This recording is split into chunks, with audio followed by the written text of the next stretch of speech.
ആരോഗ്യത്തെ കുറിച്ചുള്ള ക്ലാസ്സിലല്ലേ നമ്മളിപ്പോ രോഗത്തെ ചികിത്സിക്കല്ല എന്ന് പറഞ്ഞു. നമ്മൾ ആരോഗ്യം വീണ്ടെടുക്കാനുള്ള പരിശ്രമത്തിലാണ്. നമുക്ക് ചികിത്സിക്കാനുള്ള ലൈസൻസ് ഒന്നും നമുക്കില്ല, നമ്മൾ ഡോക്ടേഴ്സ് അല്ല. അപ്പൊ പക്ഷെ ആരോഗ്യം വീണ്ടെടുക്കണമെങ്കിലും ഇപ്പൊ ഇന്നത്തെ കാലത്ത് ഒരുവിധം ജനങ്ങളെല്ലാവരും ബുദ്ധിമുട്ടാണ്, രോഗങ്ങളെ കൊണ്ട് വലയാണ്. അപ്പൊ നമുക്ക് സ്വല്പം ചികിത്സയൊക്കെ ചെയ്യേണ്ടതായിട്ട് വരും. നമ്മളെ കൊണ്ട് അറിയുന്ന പോലെ ദയാസാർ പറഞ്ഞു വന്നിട്ടുള്ള മരുന്നുകൾ കൊടുക്കേണ്ടി വരും. ആയുർവേദം, ഹോമിയോ, അലോപ്പതി ഏതിനെയാണോ സഹായം തേടേണ്ടി വരിക അത് ചെയ്യുക. കാരണം നമ്മൾ സമഗ്ര ചികിത്സ എന്നാ പറയാ ദയാസാർ, അല്ലാണ്ട് ഇങ്ങനെ ഇന്നതൊന്നുമില്ല. ജനങ്ങളുടെ ആരോഗ്യം വീണ്ടെടുക്കാൻ വേണ്ടി എന്താണോ ഉപയോഗിക്കേണ്ടത് അത് ഉപയോഗിക്കുക. നമുക്ക് ഇതാണ് ശരി അതാണ് ശരി എന്ന് പറഞ്ഞാൽ ഒന്നിനും തരം താഴ്ത്തേണ്ട ആവശ്യമില്ല.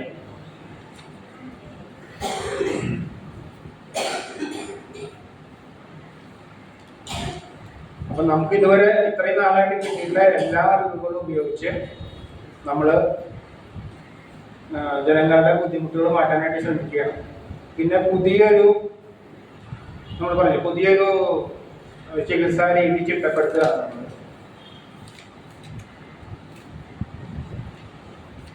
പുതുതായി ഇപ്പൊ നമ്മുടെ നിലവിലുള്ള ശാസ്ത്രങ്ങൾ ഇപ്പൊ ആയുർവേദം ഉണ്ട്, അലോപ്പതി ഉണ്ട്, ഹോമിയോ ഉണ്ട്, സിദ്ധയുണ്ട്, ഒരുപാട് ചികിത്സാ രീതികളുണ്ട്.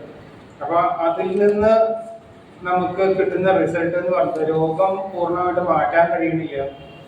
അതുപോലെ വന്ന രോഗം വീണ്ടും വീണ്ടും വരിക, പ്രതിരോധശേഷി കുറഞ്ഞു വരിക. അപ്പൊ നമ്മൾ ആന്റിബയോട്ടിക് ഉപയോഗിച്ച് മറ്റുള്ളവരെ ചെറുക്കുമ്പോൾ അവരുടെ എനർജി കൂടുകയെന്നല്ലാതെ നമ്മളുടെ ആരോഗ്യം ക്ഷയിച്ചു വരിക. സൂക്ഷ്മജീവികളുടെ ആരോഗ്യം കൂടി അവർ പ്രതിരോധശേഷി കൂട്ടി കൊണ്ടുവരിക, നമ്മളുടെ പ്രതിരോധശേഷി കുറഞ്ഞു വരിക. അപ്പോ പുതിയൊരു സംവിധാനം നിലവിലുള്ള സംവിധാനങ്ങളിൽ പോരാന്ന് തോന്നിക്കഴിഞ്ഞാല് ഇപ്പോൾ ദയാസാർ തുടങ്ങിയത് കൃഷിയിലാണ്. 82 തെങ്ങ് വെച്ചിട്ട് തുടങ്ങിയതാണ്. അവിടെ നിന്നാണ് സാർ അന്വേഷണം തുടങ്ങി. 82 തെങ്ങ് നശിച്ചു പോയിപ്പോ. അങ്ങനെ നമ്മളിപ്പോ ഉപയോഗിക്കുന്ന ശാസ്ത്രം ഫലപ്രദമല്ലാതെ ആയി കഴിഞ്ഞാൽ നമുക്ക് എന്താ തോന്നുന്നത്? നമ്മുടെ ഉള്ളില് സംശയം ജനിക്കണം. ഉപയോഗിച്ചുകൊണ്ടിരിക്കുന്നതിനോട് സംശയം തോന്നണം. നമുക്ക് ഇത് ശരിയാണോ തെറ്റാണോ, ഇതിൽ എന്തെങ്കിലും പാകപ്പെടുന്ന കുറവുകളുണ്ടോ ഉണ്ടെങ്കിൽ നമ്മൾ പുതുതായി ഒന്നിനെ കണ്ടുപിടിക്കണം.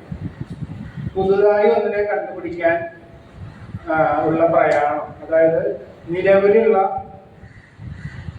ശാസ്ത്രമോ അല്ലെങ്കിൽ നമ്മുടെ സംവിധാനങ്ങൾ പോരാന്ന് തോന്നി നമ്മൾ പുതുതായി ഒന്നിനുള്ള ഒരു പ്രയത്നം നടത്തുന്നതിനെയാണ് എന്താ പറയാ, വിപ്ലവം.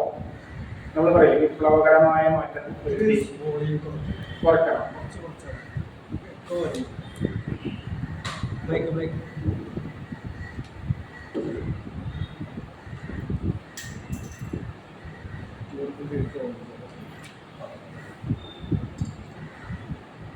എങ്ങനെയുണ്ട്?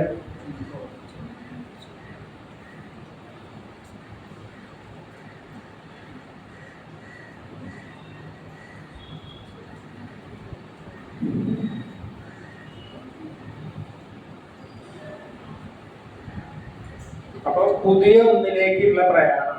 നമ്മള് നിലവിലുള്ള ശാസ്ത്രം പോരാന്ന് തോന്നിക്കഴിഞ്ഞാൽ നമ്മൾ പുതുതായി ഒന്നിനെ അന്വേഷിക്കുക. അതേ ആൾക്കാർ അതാ ചെയ്തു, ഇത് പോരാ, ഇതിന്റെ പിന്നിൽ എന്തൊക്കെയോ പാകപ്പിഴകളുണ്ട്, കുറവുകളുണ്ട്. അപ്പൊ നമുക്കത് നികത്തി പുതുതായി ഒന്നിനെ ഡിസൈൻ ചെയ്യണം. ഇപ്പൊ നമ്മൾ പറയുന്നത് ചികിത്സയെ കുറിച്ചാണെങ്കിൽ ചികിത്സാ രീതി ഡിസൈൻ ചെയ്യണം. അപ്പൊ അറിയാത്ത തലത്തിലേക്കാണ് നമ്മളുടെ പ്രയാണം. അറിയുന്ന കുറെ കാര്യങ്ങളിൽ നിന്ന് അറിയാത്തൊരു തലത്തിലേക്ക് പ്രയാണത്തിനെയാണ് നമ്മൾ വിപ്ലവം എന്ന് പറയാം. അല്ലാതെ ബസ്സിന് കല്ലെറിയലോ ടീച്ചറുടെ കസാരയുടെ കാലം കണ്ടുപിടിക്കലോ അല്ല വിപ്ലവം. അപ്പൊ അതിന് വേണ്ടിയിട്ട് നമുക്ക് കിട്ടിയിട്ടുള്ള ശാസ്ത്രമാണ് ഇക്കോളജി. ഇക്കോളജി എന്നൊരു ശാസ്ത്രം സാർ പറഞ്ഞു തന്നിട്ടുണ്ട്.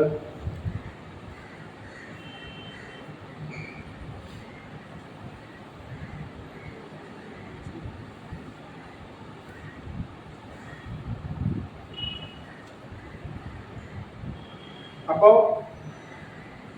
ഒരു പുതിയ ഒരു സംവിധാനത്തിനെ നമ്മൾ ഇൻട്രൊഡ്യൂസ് ചെയ്യാൻ പബ്ലിക്കിന് മുമ്പിൽ. ഇപ്പോൾ സാറ് കൃഷി രീതിയിൽ കക്കപ്പൊടി ഉപയോഗിക്കേണ്ട കാര്യം പറഞ്ഞു, ജൈവ കൃഷി എന്ന് പറഞ്ഞിട്ട് പുതിയൊരു ആശയം വെച്ചു. ഇപ്പൊ ചികിത്സാ രീതി, സമഗ്ര ചികിത്സ എന്ന് പറഞ്ഞ പുതിയൊരു ആശയം നമ്മളുടെ മുമ്പിലേക്ക് വെക്കുമ്പോൾ, ലോകത്തിന് മുമ്പിലേക്ക് വെക്കുമ്പോൾ അത് വിജയിക്കണം എന്നുണ്ടെങ്കിൽ സാർ പറഞ്ഞിട്ടുണ്ടെന്ന് എൻ്റെ ഓർമ്മ, എന്തൊക്കെ വേണ്ടി വരുന്നല്ലോ, നമ്മളൊരു കാര്യം ചെയ്യുകയാണ്, അത് വിജയിക്കണം, അല്ലെങ്കിൽ നമ്മളുടെ ജീവിതം വിജയിക്കണം, നമ്മളൊരു സംരംഭം തുടങ്ങുന്നുണ്ടെങ്കിൽ അത് വിജയിക്കണം എന്നുണ്ടെങ്കിൽ അതിന് എന്തൊക്കെ വേണം, അതിന്റെ എന്തൊക്കെ പിൻബലം വേണം?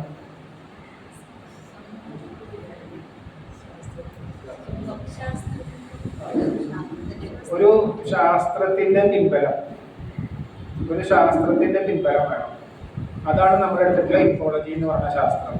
പിന്നെ വേണ്ടത് ഒരു ആത്മീയതയുടെ പിൻബലമാണ്. ഭാരതത്തിലെ ഒരു സംരംഭം വിജയിക്കണം, അല്ലെങ്കിൽ ഭാരതത്തിന്റെ ജീവിതം വിജയിപ്പിക്കണമെങ്കിൽ നമുക്ക് ആത്മീയതയുടെ പിൻബലം വേണം.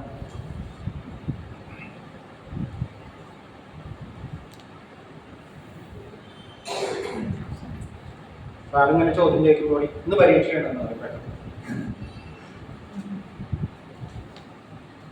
ഒരു ആത്മീയതയുടെ പിൻബലം വേണം, ഒരു ശാസ്ത്രത്തിന്റെ പിൻബലം വേണം. പിന്നെ ഒരു കാര്യം കൂടി മറന്നു പറഞ്ഞിട്ടുണ്ട്, യുക്തിഭദ്രമായിരിക്കണം. ആശയം യുക്തിഭദ്രമായിരിക്കണം എന്ന് കൂടെ പറയാം. ഈ 3 ഘടകങ്ങളും ചേർന്നതാണെങ്കിൽ വിജയിക്കും. യുക്തിഭദ്രമായിരിക്കണം. യുക്തിഭദ്രം എന്ന് പറഞ്ഞാൽ എന്താണെന്നറിയോ?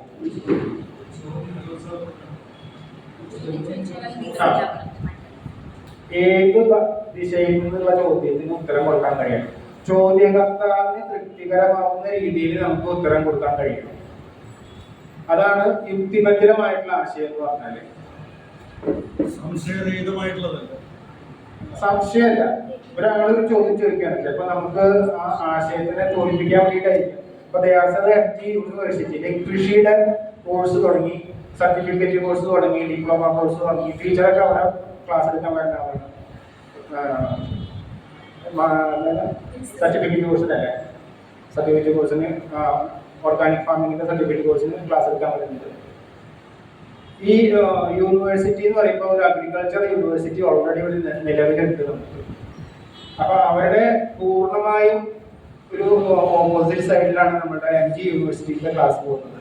അപ്പൊ അങ്ങനെ ഒരു ആശയം മുന്നോട്ട് വെച്ച് വിജയിപ്പിക്കണം എന്നുണ്ടെങ്കിൽ സാറ് വെച്ച 3 മാനദണ്ഡങ്ങളാണ്. ഒന്നൊരു ശാസ്ത്രത്തിന്റെ പിൻബലം, ഒന്നൊരു ആത്മീയതയുടെ പിൻബലം, യുക്തിഭദ്രം എന്ന് പറയുന്നത് വളരെ പ്രത്യേകത എന്താണെന്ന് വെച്ചാല് സാറിനെ നിർത്തി അവിടുത്തെ കമ്മിറ്റി ചോദ്യങ്ങൾ ചോദിച്ച് അതിന് സാർ ഉത്തരം, തൃപ്തികരമായ ഉത്തരം എല്ലാവർക്കും കൊടുത്തതിന് ശേഷമാണ് അവർ അനുമതി കൊടുക്കുന്നത്.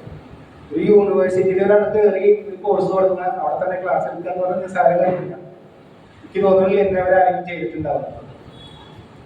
അപ്പൊ അത്രയും ഡീറ്റെയിൽ ആയിട്ട് പഠിച്ച് ഡിസൈൻ ചെയ്തിട്ടുള്ളൊരു ഇതാണ് ഓർഗാനിക് ഫാമിംഗ് ആണ്, ജൈവ കൃഷിയാണ് സാറിന്റെ.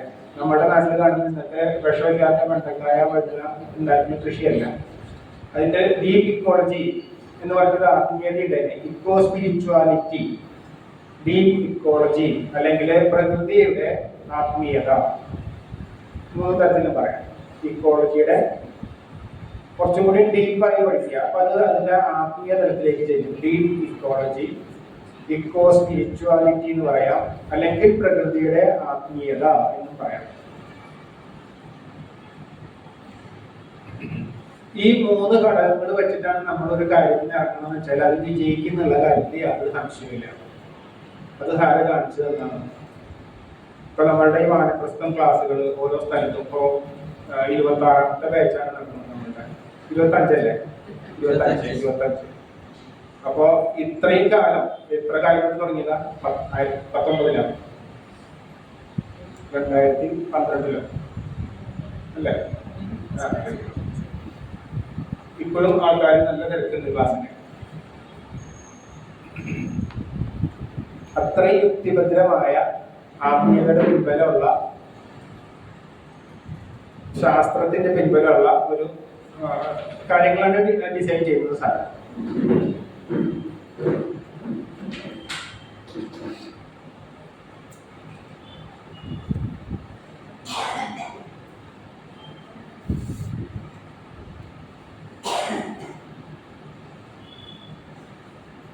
പിന്നെ നമ്മൾ പഠിച്ചത് മാലിന്യത്തിനെ കുറിച്ച്, മാലിന്യമാണ് രോഗത്തിന് കാരണം പഠിച്ചു. മാലിന്യ നിർമ്മാർജ്ജനത്തിനെ കുറിച്ച് പഠിച്ചു. 7 ഘടകങ്ങളല്ലേ പഠിച്ചത്? ചികിത്സ ഡിസൈൻ ചെയ്യുമ്പോൾ ഏതൊക്കെയാ ചികിത്സ എന്ന് പറയുമ്പോൾ നമ്മുടെ ആരോഗ്യത്തിന്റെ പ്രശ്നമാണ്. അപ്പൊ അത് നല്ലോണം തെറവായിട്ട് പോകണം. സാറിന് നിർബന്ധമാണ്. ഓർമ്മയുണ്ടോ?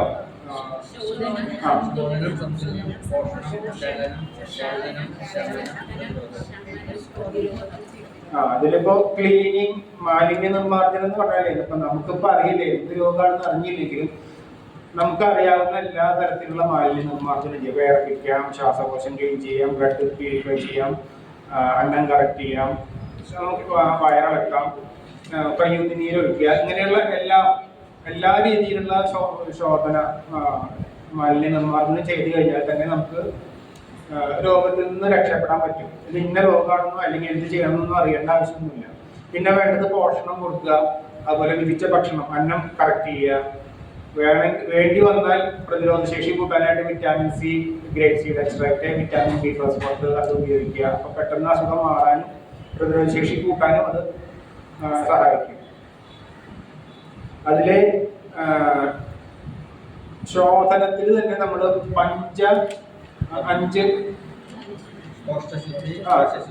പഞ്ചശുദ്ധി എന്നാ പറയാറുണ്ട്.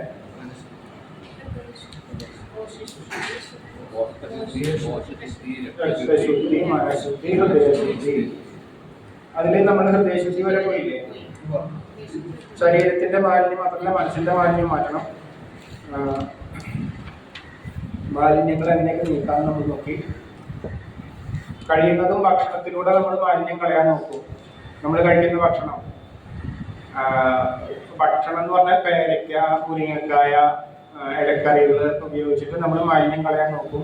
എന്നിട്ട് പറ്റുന്നില്ലെങ്കിൽ മാത്രമേ നമ്മൾ മെഡിസിനിലേക്ക്, ആയുർവേദമോ അല്ലെങ്കിൽ അലോപ്പതി ആയിട്ടുള്ള മെഡിസിനിലേക്ക് കിടക്കുള്ളൂ. ഹോമിയോ ഇതിലേക്ക് ഭക്ഷണം കൊണ്ട് കഴിയുന്നത്ര ശ്രമിക്കുക. അതിനുശേഷം പറ്റണില്ലെങ്കിൽ മാത്രം മരുന്നിലേക്ക് കടന്നാൽ മതി. അപ്പൊ നമ്മൾ പേരക്കയുടെ കാര്യം പറഞ്ഞു. കഴിഞ്ഞ കുറച്ച് ക്ലാസ് മുമ്പ് സാറ് പറയണം, പേരയ്ക്ക് തുളസിയൊക്കെ പറിച്ച് കളഞ്ഞിട്ട് പേരയ്ക്ക വെക്കണം വീടിന്റെ മുമ്പിൽ. അത്രയും ദിവ്യമായിട്ടുള്ള മരുന്നാണ് പേരയ്ക്ക. ഇപ്പൊ നമ്മുടെ ഒരു ഡീടോക്സിഫിക്കേഷൻ, അതുപോലെ വേലകളുടെ ശല്യം കളയുക, രക്തശുദ്ധി ഉണ്ടാക്കുക, മോഷൻ നല്ലോണം തരിക, അത്രയും നല്ലൊരു ഫ്രൂട്ടാണ്. പക്ഷെ നമ്മളൊക്കെ വെട്ടിക്കളയണേ. ഇപ്പോ പേരക്കയുടെ പേരമരം വെട്ടിക്കളഞ്ഞിട്ട് മെഡിക്കൽ ഷോപ്പിൽ പോയിട്ട് വരയ്ക്കുള്ള വിഷം മേടിച്ച് കുടിക്കുക, അങ്ങനെയുള്ള ജീവനെ ബുദ്ധിജീവി കുടിക്കാൻ പറ്റും. അത് കഴിച്ചിട്ട് ലിവർ അല്ലെങ്കിൽ കിഡ്നി നാശമായിട്ട് സാറിന്റെ അടുത്ത് കുട്ടികളെയും കൊണ്ട് വരിക, ചെറിയ കുട്ടികളെ കൊണ്ട് അമ്മമാര് വരികയാണ്. അത് സാറ് ചോദിക്കുന്നുണ്ട്, ഡോക്ടർ പറഞ്ഞോ? ഇല്ല. പിന്നെ എന്തേ? ഒരിക്കലും എപ്പോഴും പറഞ്ഞതാണ്, എല്ലാ 1-ാം തീയതി കുട്ടിക്ക് വിരട മരുന്ന് കൊടുക്കും. ചെറിയ കുട്ടികൾക്ക് അത് നല്ലതിനെന്ന് വിചാരിച്ച് ചെയ്യണതാണ്. പക്ഷെ വലിയ അബദ്ധമാണ് അത്. സാറ് പറയും കടിഞ്ഞൂൽ പൊട്ടന്മാര്.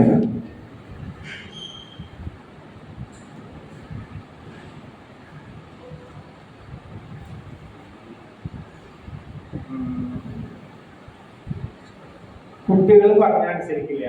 അവരോട് ഇന്നത് കഴിക്കണം എന്ന് പറഞ്ഞാൽ കഴിക്കില്ല, ഇന്നത് ചെയ്യണം എന്ന് പറഞ്ഞാൽ ശരി. കാരണം അവരെ പറഞ്ഞനുസരിപ്പിക്കാൻ ശ്രമിക്കുന്നതിനേക്കാൾ നല്ലത് എന്താണെന്നറിയോ? നമ്മൾ തന്നെ അവർക്ക് മാതൃകയാണ്. ഒരു കുട്ടി മോശമാണ്, നമ്മളല്ല കുട്ടി ശരിയല്ല എന്ന് പറയുകയാണെങ്കിൽ അർത്ഥം പേരൻസ് ശരിയല്ല എന്നാണ് എൻ്റെ അർത്ഥം.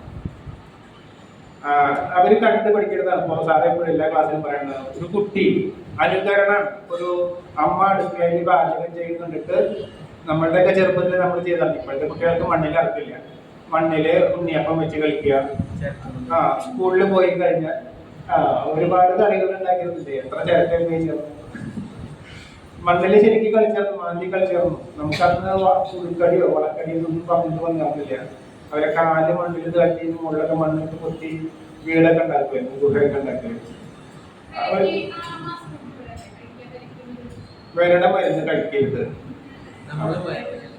കഴിയുന്നത് കുട്ടികൾക്ക് പേരയ്ക്ക കൊടുത്താൽ മതി.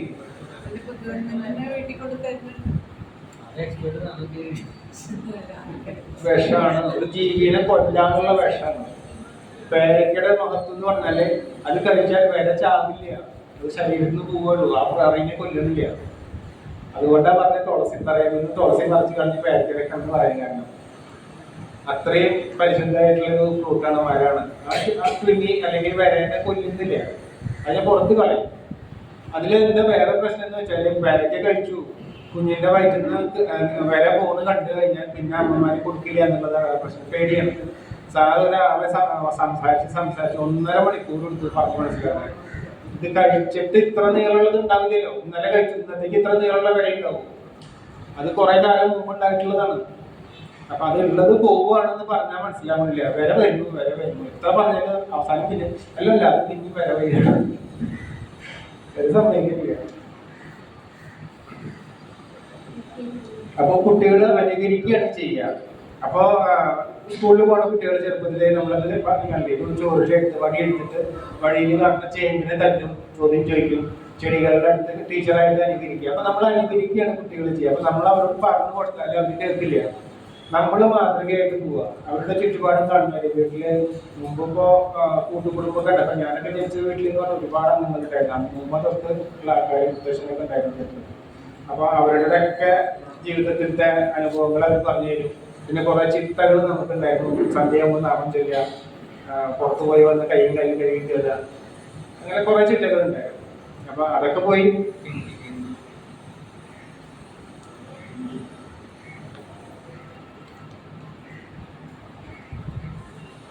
പിന്നെ കഴിക്കാൻ പറഞ്ഞ കുട്ടി കഴിക്കുന്നില്ല എന്ന് പറഞ്ഞിട്ട് എത്ര പറഞ്ഞാലും കഴിക്കുന്നില്ല. അപ്പൊ സാറ് ചോദിക്കും, നിങ്ങൾ പ്രഗ്നൻസി പീരീഡിൽ എന്താ കഴിച്ചിരുന്നത്? ആ കഴിച്ചേർന്നതല്ലേ കുട്ടിക്ക് കിട്ടിയ ശീലമുള്ളൂ. അപ്പൊ ജനിച്ചു കഴിഞ്ഞാലും അത് തന്നെ ഫോളോ ചെയ്യുള്ളൂ ആ കുട്ടി. അപ്പൊ നമ്മൾ പറഞ്ഞു കഴിഞ്ഞാൽ ഇത് കഴിക്കും, ഫ്രൂട്ട്സ് കഴിക്കും. ഫ്രൂട്ട്സ് എന്ന് പറഞ്ഞ കാരണം സാധനം തൊടില്ല, ദേഷ്യം എന്നൊക്കെ പറഞ്ഞ കാരണം അതാണ്. പ്രഗ്നൻസി പീരീഡിൽ അമ്മമാരത് ഉപയോഗിക്കുകയാണെങ്കിൽ ആ കുട്ടിയുടെ ഉള്ളിൽ അത് ഉണ്ടാവും, അതിന്റെ ഒരു ടേസ്റ്റ്. ശരിക്കും ടേസ്റ്റ് എന്ന് പറഞ്ഞാൽ വായിലല്ല നമ്മുടെ ടേസ്റ്റ്, ബ്രെയിനിലാണ് നമ്മുടെ ടേസ്റ്റ്. നമുക്ക് അത് ആ വയറ്റിലായിരിക്കുമ്പോൾ തന്നെ അമ്മമാര് ഉപയോഗിച്ച് ശീലാക്കി കഴിഞ്ഞാൽ പിന്നെ പുറത്ത് വന്നു കഴിഞ്ഞാൽ ബുദ്ധിമുട്ടേണ്ട ആവശ്യം. എന്റെ വൈഫൊക്കെ അരച്ച് ചേർക്കുക ചെയ്യുക ഭക്ഷണത്തിൽ. കറിവേപ്പില ആയാലും ഇഞ്ചിയും വെളുത്തുള്ളിയും ഒക്കെ അരച്ചങ്ങോട്ട് ചേർക്കുന്നതിന് എടുത്ത് കളയില്ലല്ലോ. ആദ്യം എന്റെ അടുത്ത് തുടങ്ങിയത്. പിന്നെ അത് വീട്ടിൽ ശീലമായി. ഇപ്പൊ അതൊരു കംപ്ലൈന്റ് ഇല്ല, സാധനം കാണുന്നില്ല, ഉള്ളിലേക്ക് ചെല്ലുകയും ചെയ്യും.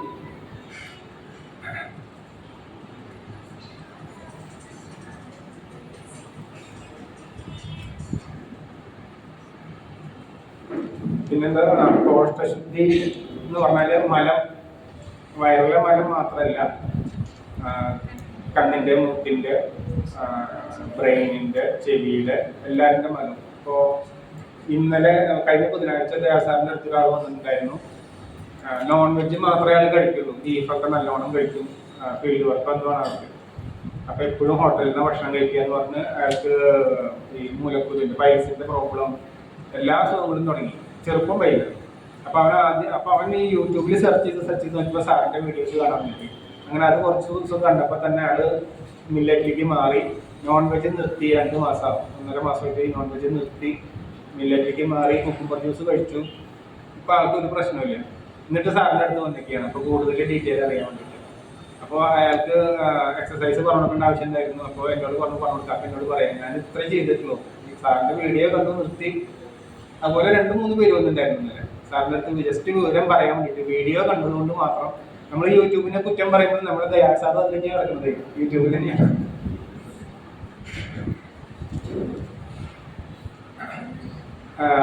പിന്നെ തലയുടെ, കണ്ണിന്റെ, മൂക്കിന്റെ, ബ്രെയിനിന്റെ, ചെവിയുടെ ഒക്കെ മലം 24 മണിക്കൂറും പോയിക്കൊണ്ടിരിക്കുന്ന പ്രക്രിയയാണ് ശ്വസനം എന്ന് പറഞ്ഞാൽ. അത് എന്തുകൊണ്ടാണ് ഇത്രയും 24 മണിക്കൂറും അതിന്റെ മാലിന്യം പോകണമെന്ന് പറയാൻ കാരണം എന്ന് വെച്ചാൽ, നമുക്ക് അത്രയും ഇമ്പോർട്ടൻ്റ് ആയിട്ടുള്ള അവയവങ്ങളാണ് നമ്മുടെ തലയിലുള്ള അവയവങ്ങൾ. വയറ്റുന്ന ഒരു പ്രാവശ്യം 2 പ്രാവശ്യം പോകണമെന്ന് പറഞ്ഞു, 3 പ്രാവശ്യം അറ്റ്ലീസ്റ്റ് 2 പ്രാവശ്യമെങ്കിലും പോയിരിക്കണം. അല്ലാത്തവര് ആഴ്ചയിൽ ഒരിക്കൽ മോഷൻ അല്ലെങ്കിൽ മാസത്തിലൊരിക്കൽ ഇളക്കുക, വയറിളക്കുക.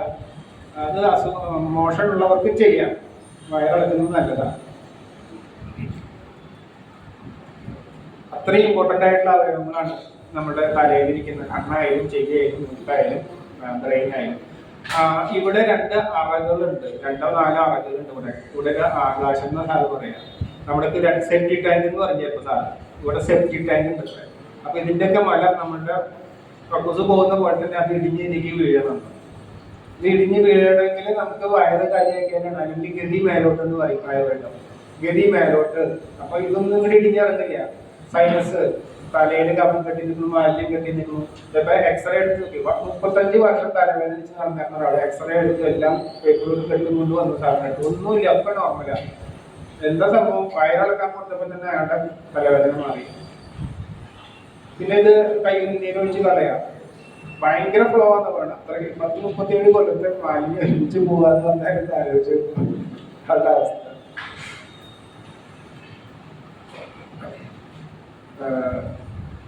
അപ്പോൾ ഇതിലേക്ക് ഇടിഞ്ഞിറങ്ങി നമ്മുടെ ശ്വാസത്തിൽ കൂടെ അത് പോയിക്കൊണ്ടിരിക്കണം. അത് പോവാൻ ബുദ്ധിമുട്ട് വന്നു കഴിഞ്ഞാലാണ് നമുക്ക് ടെമ്പറേച്ചർ കൂട്ടിയിട്ട് അതിനെ കത്തിച്ച് കളയും. നമ്മുടെ ടെമ്പറേച്ചർ, ശ്വാസത്തിന്റെ ടെമ്പറേച്ചർ ചില സമയത്ത് കൂടും. ചൂടുള്ള വായു പനിക്കുന്നുണ്ടാവുമെന്നൊക്കെ തോന്നും, നമുക്ക് മൂക്കിൽ ചൂടെടുക്കണമെന്നൊക്കെ തോന്നും. സംഭവം ഇത് ടെമ്പറേച്ചർ കൂട്ടുകയാണ്. ഇവിടുത്തെ മാലിന്യം ഇടിഞ്ഞിറങ്ങി മാലിന്യം പോകണ്ടേ പുറത്തേക്ക്, ശ്വാസത്തിൽ കൂടിയാണ് അത് പോവുകയും ചെയ്യുക. അപ്പൊ അതിന് വേണ്ടിയിട്ട് ടെമ്പറേച്ചർ കൂട്ടും. പനി വരിക എന്ന് പറഞ്ഞാൽ ഇതാണ്. അവിടെ പോയില്ലെങ്കിൽ അവിടെ വൈറസ് വരും, സൂക്ഷ്മജീവികൾ വരും. അവരുടെ പണിയാണ് അത് ഉടച്ച് വാർത്ത് കളയുക എന്നുള്ളത്, സൂക്ഷ്മജീവികളുടെ പണി. അപ്പൊ നമ്മുടെ ശരീരത്തിൽ മാലിന്യം കടന്നാൽ അവിടെ സൂക്ഷ്മജീവികളും വരും. അതിനെ ഏറ്റവും അധികം സപ്പോർട്ട് ചെയ്യുന്ന കാര്യമാണ് നമ്മുടെ എക്സസൈസ്. നമ്മുടെ എക്സസൈസ് ഇതാണ്. സാറ് എന്നെ കഴിഞ്ഞ ദിവസം വിളിച്ചിട്ടുണ്ടായിരുന്നില്ല, അദ്ദേഹം ഞങ്ങൾ സംസാരിച്ചതാണ്. സാറിന് ഒരു ദിവസം പറയട്ടെ, 3 ടവൽ ഹാൻഡ് കർച്ചീഫ് ഉപയോഗിക്കണം ഒരു ദിവസം. അത്ര മാസത്തിലൊരു നല്ലൊരു മരുന്നുണ്ട്, അത് എല്ലാ മാസവും ഉപയോഗിച്ചിരിക്കണം. അപ്പൊ അതൊക്കെ നിർത്തി. നമ്മുടെ അടുത്ത് വന്ന് 2 മാസം കഴിഞ്ഞു. അത് നിർത്തിയപ്പോ വളരെ സന്തോഷമായിട്ട് തന്നെ കഴിഞ്ഞ ദിവസം വിളിച്ചിട്ടുണ്ടായിരുന്നു. നമ്മള് ഏത് എന്തിനും ഡോക്ടറെ അടുത്ത് പോയി കഴിഞ്ഞാലും പെർമനന്റ് ഉള്ള സൊല്യൂഷൻ ഇല്ല, ടൈം ബീങ് മാത്രമേ. നമുക്ക് ഈ മൂക്കില്, കണ്ണില്, വായിൽ വരുന്ന അൾസർ തുരുട്ടുകൾ, അൾസർ മാതിരിയുള്ള ഇയർ ഇംബാലൻസ്, ഈ ചെവിയിൽ വരുന്ന ചൊറിച്ചിൽ, അതിലെല്ലാം മരുന്നുണ്ട്. പക്ഷെ മരുന്ന് ഉപയോഗിച്ചില്ലെങ്കിൽ പിന്നെ രണ്ടാമതുള്ളൂ. ഞാനിവിടെ തൃശ്ശൂർ ഒരുവിധം ഡോക്ടറെ കണ്ടു. അതെനിക്ക് തുമ്മലായിരുന്നു. നമ്മൾ പേപ്പർ തുറന്നാൽ തുമ്മൽ, പൊടി തട്ടിയാൽ തുമ്മൽ, നമ്മൾ കുടല് പുറത്ത് വരുന്നവരുടെ തുമ്മൽ. അപ്പോൾ നമ്മളൊരു ടാബ്ലറ്റ്സ് തന്നു, അത് കഴിച്ചാൽ ഇരിക്കാൻ പറ്റില്ല. ഹൈ പ്രഷറിലാണ് പുറത്തേക്ക് പോകുന്നത്. ഞാനിവിടെ വന്നപ്പോൾ സാർ ആദ്യം പഠിപ്പിച്ചിട്ടുണ്ട് എക്സസൈസ്. ഇപ്പൊ കുറച്ചും കൂടി വൈഡായിട്ട് പഠിപ്പിച്ചപ്പോൾ പുതിയ സ്ട്രോക്ക് പഠിപ്പിച്ചു. അപ്പൊ നമ്മളിങ്ങനെ ശക്തിയായിട്ട് പോകുമ്പോൾ നമ്മുടെ ടോക്സിൻ ഡിറ്റോക്സിനാണ് പുറത്ത് പോകും. ഇങ്ങനെ മാത്രമേ പോവുള്ളൂ. പക്ഷെ ഈ മാലിന്യം എങ്ങനെ പുറത്ത് പോവാൻ ഞാൻ പറഞ്ഞോട്ടെ.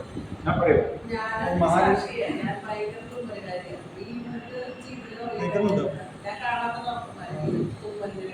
അപ്പൊ നമ്മള് ഈ മൂക്കുന്ന നമ്മള് കണ്ണിന് കണ്ണുനീര് വരും, പീള വരും കണ്ണിന്. അതൊരു നാച്ചുറലായിട്ട് പോകുന്നതാണ്.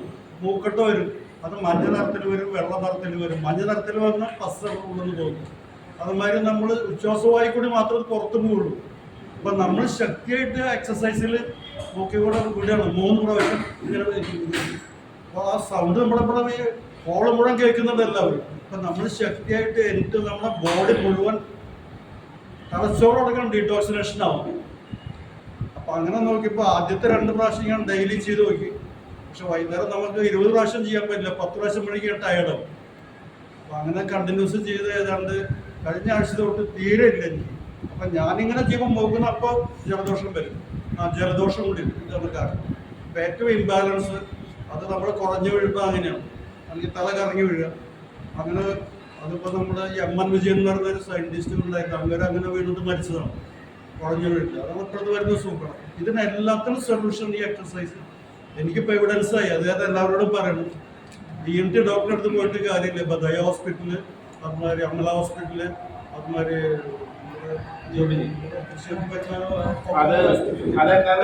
പോയിട്ട് ഒരു സൊല്യൂഷനും ഇല്ല. അവർ മരുന്ന് തരും, അതിന് സൊല്യൂഷനുണ്ട്, ഓയിൻമെന്റ് ഉണ്ട്. പിന്നെ നമ്മള് ഇത് വന്നു കഴിഞ്ഞാൽ നമുക്ക് ആയുർവേദത്തിലുള്ളത് എന്താണ്, മഞ്ഞളിന്റെ പൊടി, തേനും പിന്നെ ചെറുനാടൻ നീര് കുറച്ച് കഴിഞ്ഞ് കഴിച്ചാൽ പെട്ടെന്ന് നിൽക്കില്ല. നമ്മള് മാലിന്യമാണെന്നുള്ളത് അറിഞ്ഞു കഴിഞ്ഞു. ഇപ്പൊ ഒരാള് തലവേദന ഉണ്ടെന്ന് പറഞ്ഞ തലവേദന കൊണ്ട് നടക്കുള്ളൂ. തലവേദന ഉണ്ടെന്ന് പറഞ്ഞ് നടക്കുന്നല്ല, അതെ മാലിന്യം കളയാൻ ശ്രമിക്കില്ല. നമ്മുടെ പറമ്പിൽ നിൽക്കുന്ന വല്ല എന്തെങ്കിലും ഒരു ചെടി ഉപയോഗിച്ചിട്ട് നമ്മുടെ ശരീരത്തിലെ മാലിന്യം കളയാം. ഇപ്പൊ പറഞ്ഞില്ലേ, കയ്യൊഴിഞ്ഞോ വയറിളക്കാനുള്ള എന്തെങ്കിലും കൊഴുപ്പച്ചീരയോ അല്ലെങ്കിൽ സാമ്പാർ ചീരയോ എടുത്ത് വയറ് ശോധന നന്നാക്കുക, മാലിന്യം കളയും ചെയ്ത് കഴിഞ്ഞത് പോകുന്ന സംഭവം. പക്ഷെ അത് ചെയ്യില്ല. പിന്നെ ഈ മാലിന്യം കെട്ടി നിന്ന് കഴിഞ്ഞാൽ എന്താ ഉണ്ടാകുന്ന വെച്ചാല് അവിടെ അക്യുമുലേറ്റ് ചെയ്ത് കഴിഞ്ഞാൽ അൺനാച്ചുറൽ സെൽ ഡിവിഷൻ, അല്ലേ, അവിടെ ഗ്രോത്ത് ഉണ്ടാവുന്നത് ഒരു പർട്ടിക്കുലർ സ്ഥലത്തുള്ള സെല്ലുകൾ മൾട്ടിപ്ലൈ ആവുന്നത്. അപ്പോഴാണ് നമ്മൾ ഗ്രോത്ത് എന്ന് പറയാം. ഗ്രോത്ത് ട്യൂമർ ഉണ്ട് അതെന്തെന്ന് പറഞ്ഞു കഴിഞ്ഞാൽ ഓട്ടം തുടങ്ങും. പിന്നെ വീട് വിട്ടിട്ടോ സ്ഥലം വിട്ടിട്ടോ നമ്മൾ ചികിത്സിക്കൽ കുഴപ്പമില്ല. അതിന് മുമ്പ് ചെവിയിൽ ചൊറിച്ചിലുണ്ട്, കണ്ണിൽ ചൊറിച്ചിലുണ്ട് എന്ന് പറഞ്ഞാൽ ആ ചൊറിച്ചിലിനുള്ള മരുന്ന് ഉപയോഗിച്ച് പോകുന്നില്ല. അതേ മാലിന്യം കളയാൻ നോക്കില്ല. സത്യമായിട്ടും ഇത് സംഭവം ഇതാണ്, അറിവില്ല എന്നുള്ളത് ഒരു സത്യമാണ്. ആരും പറഞ്ഞു കൊടുക്കുന്നില്ല. ഇപ്പോൾ ഡോക്ടറെ അടുത്ത് പോയാൽ ഇപ്പോൾ പല്ല് കേടുവന്നുകൊണ്ട് നമ്മൾ ഡോക്ടറെ അടുത്ത് പോയി കഴിഞ്ഞാൽ പല്ല് റൂട്ട് കനാൽ ചെയ്യാം, അല്ലെങ്കിൽ പറിച്ച് കളഞ്ഞ് വേറെ വയ്ക്കാം. ഒരുപാട് സൊല്യൂഷൻസ് ഉണ്ട്, നമുക്ക് ഐഡിയകളുണ്ട്. ഒരുപാട് പൈസ ചിലവാക്കണമെന്ന് മാത്രമേ ഉള്ളൂ. പക്ഷെ അതിന്റെ കാരണം കാൽസ്യം ഡെഫിഷ്യൻസിയാണ്. കാൽസ്യം ഡെഫിഷ്യൻസി വരാൻ കാരണം ചിലപ്പോൾ ബേസിക് ഒരു 99% രോഗങ്ങൾക്കും അസിഡിറ്റിയാണ്. അപ്പോൾ ആ ബേസിക് ആയിട്ടുള്ള കാര്യം പറയണില്ല. അപ്പോൾ നമ്മൾ കുഴഞ്ഞു വീണ് മരിക്കുക, ചെറിയ കുട്ടികൾ വരെ കളിച്ചുകൊണ്ടിരിക്കുമ്പോൾ കുഴഞ്ഞു വീണ് മരിക്കുന്നുണ്ട്. ഞാളൊരു ന്യൂസ് കണ്ടില്ല, അച്ഛൻ മകളുടെ കല്യാണത്തിന്റെ തലേദിവസം രാത്രി പാട്ട് പാടിക്കൊണ്ടിരിക്കുമ്പോൾ കുഴഞ്ഞു വീണ് മരിച്ചു. നമ്മളുടെ വലിയ വലിയ ആൾക്കാരൊക്കെ പ്രസംഗിച്ചുകൊണ്ടിരിക്കുമ്പോൾ കുഴഞ്ഞു വീണ് മരിക്കണു. അപ്പോൾ ഇതെന്താന്ന് വെച്ചാൽ pH ഡൗൺ ആയിട്ടാണ്. pH താഴെ പോയി കഴിഞ്ഞാൽ കുഴഞ്ഞു വീണ് മരിക്കും. അപ്പൊ അത് മരിക്കാതിരിക്കാനായിട്ട് ശരീരം നമ്മളെ നിലനിർത്താൻ വേണ്ടിയിട്ട് ശരീരം ചെയ്യുന്ന പരിപാടിയാണ്. നമ്മൾ ഇപ്പൊ മണ്ണിൽ കാൽസ്യം ഇട്ട് കൊടുക്കില്ലേ, അസിഡിറ്റി കൂടിയ മണ്ണിലാണ് കൃഷി ചെയ്യണം. കക്കപ്പൊടി ഇട്ട് കൊടുക്കുക, അല്ലെങ്കിൽ കുമ്മായ ഇട്ട് കൊടുക്കുന്നുണ്ടല്ലോ. കക്കപ്പൊടിയാണ് ഇടാൻ പാടുള്ളൂ, എന്നാലും പണ്ടൊക്കെ കുമ്മായായിരുന്നു. അപ്പൊ കാൽസ്യം പൗഡർ ഇട്ട് കൊടുക്കും. മീൻ വളർത്തുന്നവർക്ക് നന്നായിട്ട് അറിയാം. pH ഡിഫറൻസ് വന്നു കഴിഞ്ഞാൽ മീനൊക്കെ 2 ദിവസം മോഡലിൽ ഇങ്ങനെ നടക്കും. അത് കഴിഞ്ഞാൽ മരുന്ന് നടക്കുന്നുണ്ടാവും, ചത്തു പോയിട്ടുണ്ടാവും. അപ്പോൾ കാൽസ്യം ഇട്ട് കൊടുക്കും. അതുപോലെ തന്നെ നമ്മുടെ ശരീരത്തിന്റെ pH സാധാരണ ലാബുകളിൽ ടെസ്റ്റ് ചെയ്യാൻ പറ്റില്ല. അത്രയും മേജറായിട്ടുള്ള വല്ല ഓപ്പറേഷനോ കാര്യങ്ങളോ നടത്തുകയാണെങ്കിൽ വലിയ വലിയ അമൃത പോലെയുള്ള ആശുപത്രികളിലാണ് pH ടെസ്റ്റ് ചെയ്യാൻ പറ്റുള്ളൂ. അല്ലാണ്ട് ടെസ്റ്റ് ചെയ്യാൻ പറ്റില്ല. കാരണം ശരീരം കാൽസ്യം എടുക്കുന്നുണ്ടാവും, മസിലും എല്ലും ഒക്കെ ദ്രവിച്ച് പോകുന്നുണ്ടാവും, മെയിൻറ്റെയിൻ ചെയ്ത് പോകും. നമ്മളെ രക്ഷിച്ചു കൊണ്ടുപോകാൻ വേണ്ടിയിട്ടാണ്. അപ്പൊ നമുക്ക് അറിയില്ല pH ലോ ആയിരുന്നത്. എന്നിട്ടും കഴിയാതെ വരുമ്പോഴാണ് കുഴഞ്ഞു വീണ് മരിച്ചു എന്നുള്ളൊരു കേസ് വരിക. അപ്പൊ അത്രയ്ക്കധികം നമ്മൾ ശരീരത്തിനെ ദ്രോഹിച്ചു കഴിഞ്ഞാൽ ശരീരത്തിന് പിടിച്ചു നിൽക്കാൻ പറ്റാണ്ട് ആകുമ്പോഴാണ് കയ്യിൽ നിന്ന് പോകുന്നത്.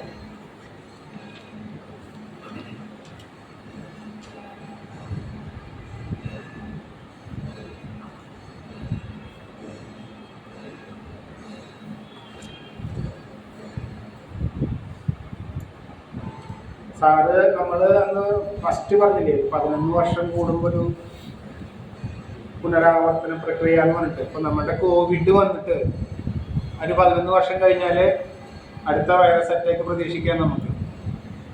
അപ്പൊ ഒരു 2025 അല്ലെങ്കിൽ 2027 ഉള്ളിലായിട്ട് പ്ലസ് ഓർ മൈനസ് അങ്ങോട്ടും ഇങ്ങോട്ട് വരാം. 2018 വന്നത്, 19 അപ്പൊ അടുത്ത അല്ല 2016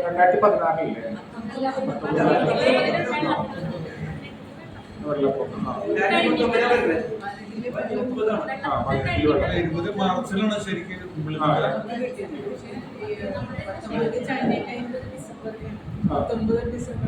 അത് പക്ഷെ കറക്റ്റ് 11 വർഷം നമുക്ക് പറയാൻ പറ്റില്ല. പ്ലസ് ഓർ മൈനസ് 1-2 കൊല്ലം അങ്ങോട്ടും ആവാം. അങ്ങനെയാണെങ്കിൽ നമ്മുടെ കയ്യിൽ സമയം കുറവാണ്.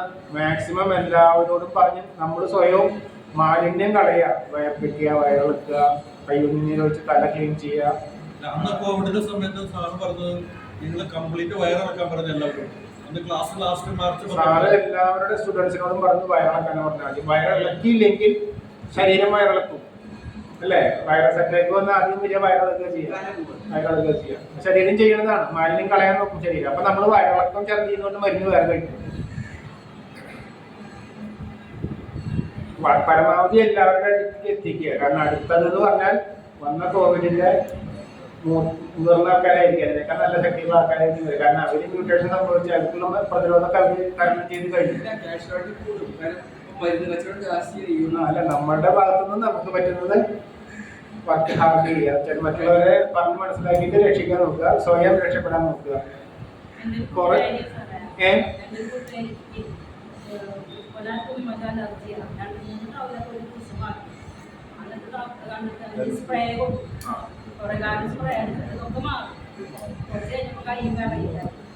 സ്മെല്ലറിയില്ല.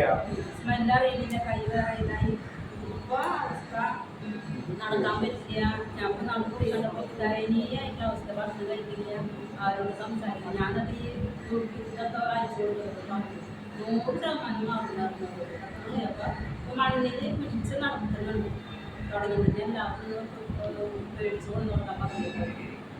നടക്കാറായി കഴിഞ്ഞാൽ സാറിന് കാണാൻ അല്ലെങ്കിൽ സാറിനെ വണ്ടിയിൽ കൊണ്ടുവന്നാലും സാറ് പുറത്തു വന്ന് കാണും. 4ാമത്തെ ബുധനാഴ്ച സാറ് തൃശ്ശൂർ വരുന്നുണ്ട്. ഇപ്പൊ റെസ്റ്റിലാണ്. ഇനി അടുത്ത മാസത്തേക്ക് നോക്കിയാൽ മതി. പിന്നെ എന്തെങ്കിലും എമർജൻസി വേണമെങ്കിൽ നമുക്ക് വേണമെങ്കിൽ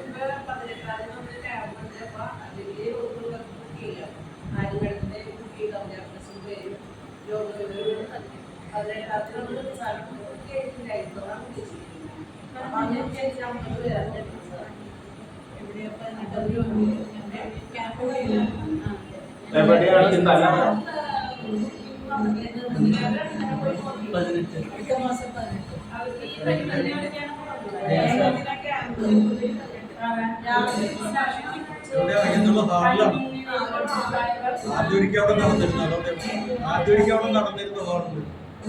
ആദ്യം മോഷൻ നന്നാവട്ടെ, വയറിളക്കണ്ട.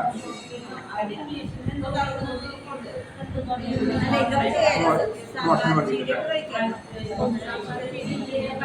അത് കുറച്ച് കോംപ്ലിക്കേറ്റഡ് ആണ്. അത് സാറിനെ കാണാൻ ഏറ്റവും നല്ലത്. സാറെന്താ പറയുന്നത്?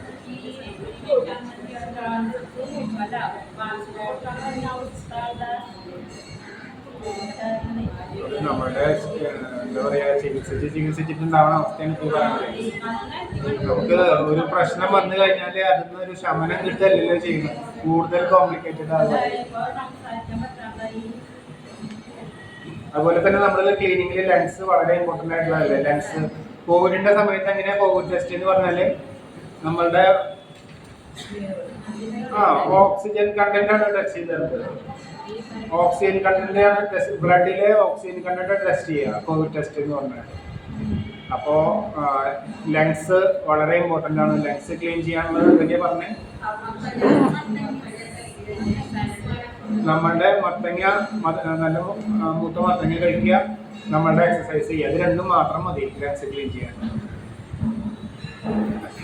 എൻ്റെ ഒരു ഫ്രണ്ട് ഇതുപോലെ റേഷൻ കാർഡ് നടത്തുന്ന ആളാണ്. അത് ഭയങ്കര ചുമയാണ്, ഇടയ്ക്കിടയ്ക്ക് വലിക്കുകയും ചെയ്യും. നോൺ സ്റ്റോപ്പ് അല്ല. അയാൾ മത്തങ്ങ കഴിച്ചിട്ട് സുഖമായി വലിയ വ്യത്യാസം ഉണ്ടെന്നു. പിന്നെ ആദ്യം തുടങ്ങി ചുമക്കുന്നത് തന്നെയല്ലേ നമ്മുടെ ലങ്സിൽ നിന്ന് കളയാൻ വേണ്ടിയിട്ടല്ലേ. തുമ്പുന്നത് തലയിലേക്ക് വലിഞ്ഞു പോകാൻ വേണ്ടിയിട്ടാണ്. ചുമക്കുന്നത് ഇവിടുന്ന് എടുത്ത് കളയാൻ വേണ്ടിയിട്ടാണ്. അപ്പം മത്തങ്ങ കഴിച്ചാൽ മത്തങ്ങ എന്ന് പറയുന്നതും ഇതുപോലെ തന്നെ വളരെ ദിവ്യമായിട്ടുള്ളൊരു സസ്യമാണ്. നമ്മളിപ്പോൾ ഏതെങ്കിലും വെജിറ്റബിൾ നമുക്ക് ഫ്രിഡ്ജിൽ വെച്ചാൽ എന്ത് ചെയ്താലും ഒരാഴ്ചയിൽ കൂടുതൽ അല്ലെങ്കിൽ ഒരു മാസം വയ്ക്കാൻ പറ്റും? പറ്റില്ല. കുമ്പളങ്ങ ആയാലും അതിൻ്റെ വെള്ളം പറ്റിയിട്ട് ഒരു പൊങ്ങ് പോലെയാവും. മാക്സിമം ഒരു വർഷം ഇരിക്കുകയും. പക്ഷെ മത്തങ്ങ എന്ന് പറഞ്ഞ സാധനം ഉണ്ടല്ലോ, ഇന്ന് മുറിച്ച് അതേപോലെ തന്നെ ഉണ്ടാവും 2 കൊല്ലം കഴിഞ്ഞിട്ട് മുറിച്ചാൽ അല്ലേ. നമ്മൾ പണ്ടത് ഞങ്ങൾ നളിഞ്ചത്തിന്റെ പക്കത്തൊക്കെ ഇങ്ങനെ കെട്ടിത്തൂക്കും കുമ്പളവും മത്തനൊക്കെ. അപ്പൊ അതിനൊരു പ്രത്യേകതയുണ്ട് സംരക്ഷിക്കാനായിട്ട്. അതിന്റെ തൊണ്ടിലോ എവിടെയാണെന്ന് അറിഞ്ഞൂടാ, അതിനെ അതേപോലെ തന്നെ നിലനിർത്താൻ അല്ലേ. ആ മത്തങ്ങ കേട് വരാതെ മുറിച്ച് കഴിഞ്ഞാൽ പോയി. മുറിച്ച് കഴിഞ്ഞാൽ പിന്നെ പെട്ടെന്ന് കേട് വരും. മുറിച്ചില്ലെങ്കിൽ അത് 2 കൊല്ലം വരെയൊക്കെ ഇരിക്കുന്നത് കണ്ടിട്ടുണ്ട് മത്തങ്ങ. അപ്പൊ അത്രയും നല്ലൊരു ദിവ്യമായിട്ടുള്ള സാധനമാണ്. എന്തോ ഒരു വലിയ കഴിവുണ്ട്, നമുക്ക് അറിയാത്തൊരു കഴിവുണ്ട്. അതിനെ കുറിച്ചൊന്നും സ്റ്റഡി നടക്കണില്ല എന്നുള്ളതാണ് നമുക്ക്. അപ്പോൾ കഴിഞ്ഞ എറണാകുളത്തെ ഒരു ക്ലാസ്സിൽ ഇങ്ങനെ മത്തങ്ങ കഴിഞ്ഞ് ലെൻസ് ക്ലീൻ ചെയ്യാൻ വന്നപ്പോൾ ഒരു ലേഡി പറഞ്ഞു 90 ലക്ഷം കൊടുത്താൽ മതി ലെൻസ് മാറ്റിയിരിക്കാൻ. 90 ലക്ഷം കൊടുത്ത ലെൻസ് മാറ്റിയിരിക്കാൻ. അപ്പൊ സാറ് അതിൽ മാറ്റി വെച്ചപ്പോൾ അതവിടെ ഇരിക്കണ്ടേ. അത് ഇരിക്കണമെങ്കിൽ എത്ര ലക്ഷത്തിന്റെ മരുന്ന് കഴിക്കേണ്ടി വരും? പിന്നെ ആ മരുന്ന് കഴിച്ചതിന്റെ സൈഡ് എഫക്ട് കൊണ്ട് കിഡ്നി പോകും, അല്ലെങ്കിൽ ലിവർ നാശമാവും. പിന്നെ അതിന് എത്ര ലക്ഷം ചെലവാക്കേണ്ടി വരും? ഇത് മത്തങ്ങ കഴിച്ചത് പോലെ നമ്മുടെ എക്സസൈസ് തുള്ളി കഴിച്ചു.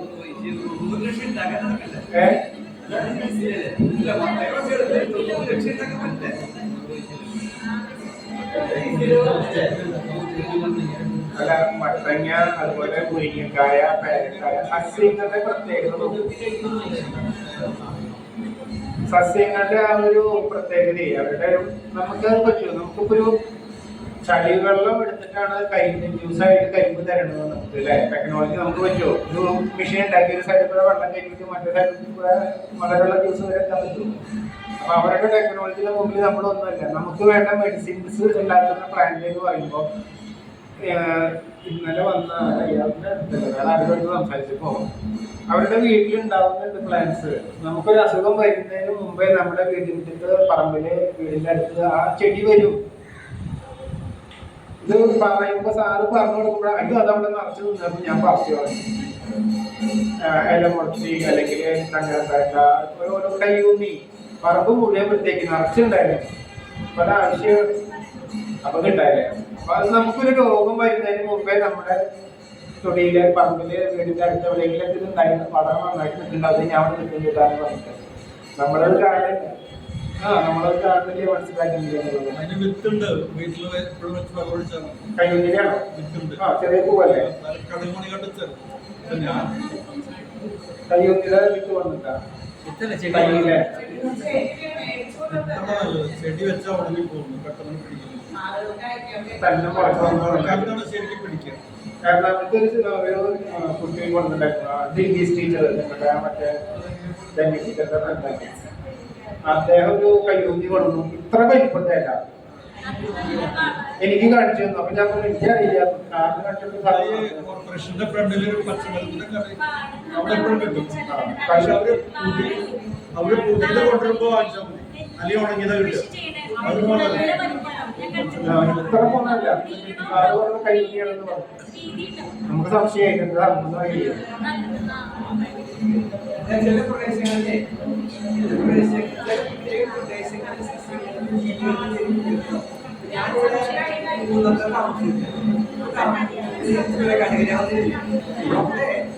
അവിടെ ജോലിക്കൊക്കെ മറ്റു ഞങ്ങളവിടെ കട്ടിലാക്കി താമസിപ്പിക്കാനും നല്ല വലുപ്പമുണ്ട്.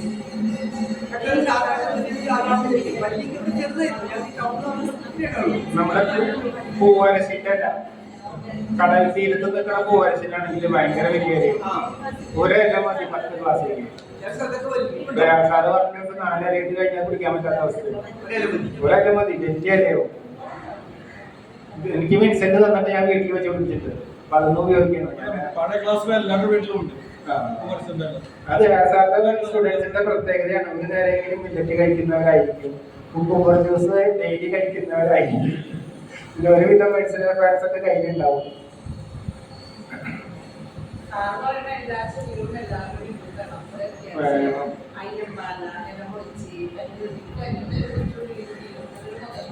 എല്ലാം മുടിച്ച് നമ്മുടെ ദൈവ ഡോക്ടറുടെ ക്ഷണിക്കുന്ന ഞാൻ നേരെ പഠിച്ചു കൊടുക്കുക. 2-3 തരം ഉണ്ട്. നീളമാലിയുണ്ട്, ചെറിയ വട്ടങ്ങളുണ്ട്. എല്ലാം ആൽക്കലൈൻ തന്നെയാണ്. അത് തിളപ്പിച്ചാൽ മതി.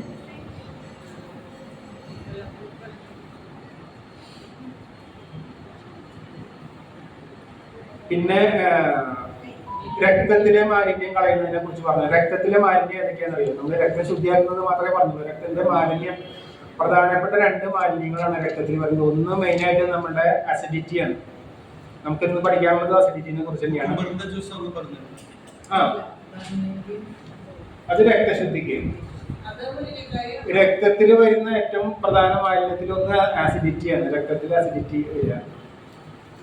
പിന്നെ ഫ്രീ റാഡിക്കൽസ്, ബ്ലഡിൽ വരുന്ന ഫ്രീ റാഡിക്കൽസ് എന്ന് പറയില്ല നമ്മള്. അതിനെ കുറിച്ച് എനിക്ക് ശരിക്കും അറിയില്ല.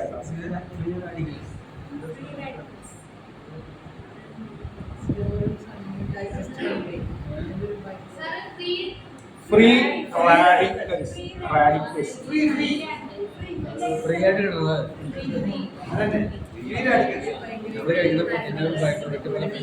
അത് ടീച്ചർക്ക് അറിയോ? ഫ്രീ റാഡിക്കൽസിനെ കുറിച്ച് എന്തെങ്കിലും ഉണ്ടോ പറയാൻ? അത് ഓക്സിജൻ തന്നെയല്ലേ?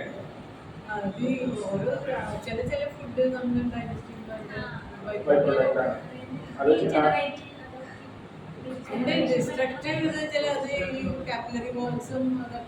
സാറ് എന്നോട് പറഞ്ഞത് അത് ഓക്സിജൻ തന്മാത്ര തന്നെയാണെന്നാണ് പറഞ്ഞത്. അല്ല, അത് റിലീസ് ചെയ്യുന്നത് ഫ്രീ റാഡിക്കൽസ്. അത് പോകണം. അല്ല, അത് ഒരു ബൈ പ്രോഡക്റ്റ് ആയിട്ട് ഉണ്ടാവുന്നതാണ്. അപ്പൊ അത് ദോഷം ചെയ്യും. അതിന് അസിഡിറ്റി ഉണ്ടാവാനുള്ള കാരണങ്ങൾ നമ്മൾ പഠിച്ചില്ലേ ആദ്യം തന്നെ? അസിഡിറ്റി ഉണ്ടാവാനുള്ള കാരണം എന്തൊക്കെയാന്ന് നോക്കിയിട്ടുണ്ടോ? മലബന്ധം, ഉറക്കക്കുറവ്, പിന്നെ ഒരു കുറവ് കൂടി,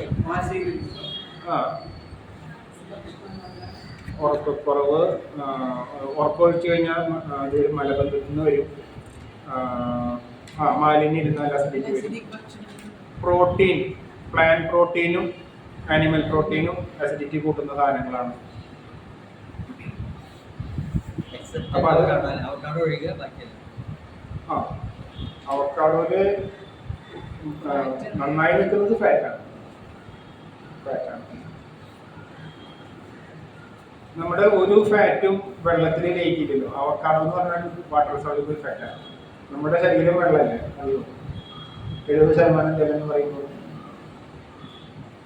ജലജീവിയാണ് മനുഷ്യൻ. അപ്പൊ അതിന് ഏറ്റവും അനുയോജ്യമായിട്ടുള്ള ഭക്ഷണം എന്ന് പറയുന്നത് water soluble carbohydrate, water soluble fat, water soluble protein.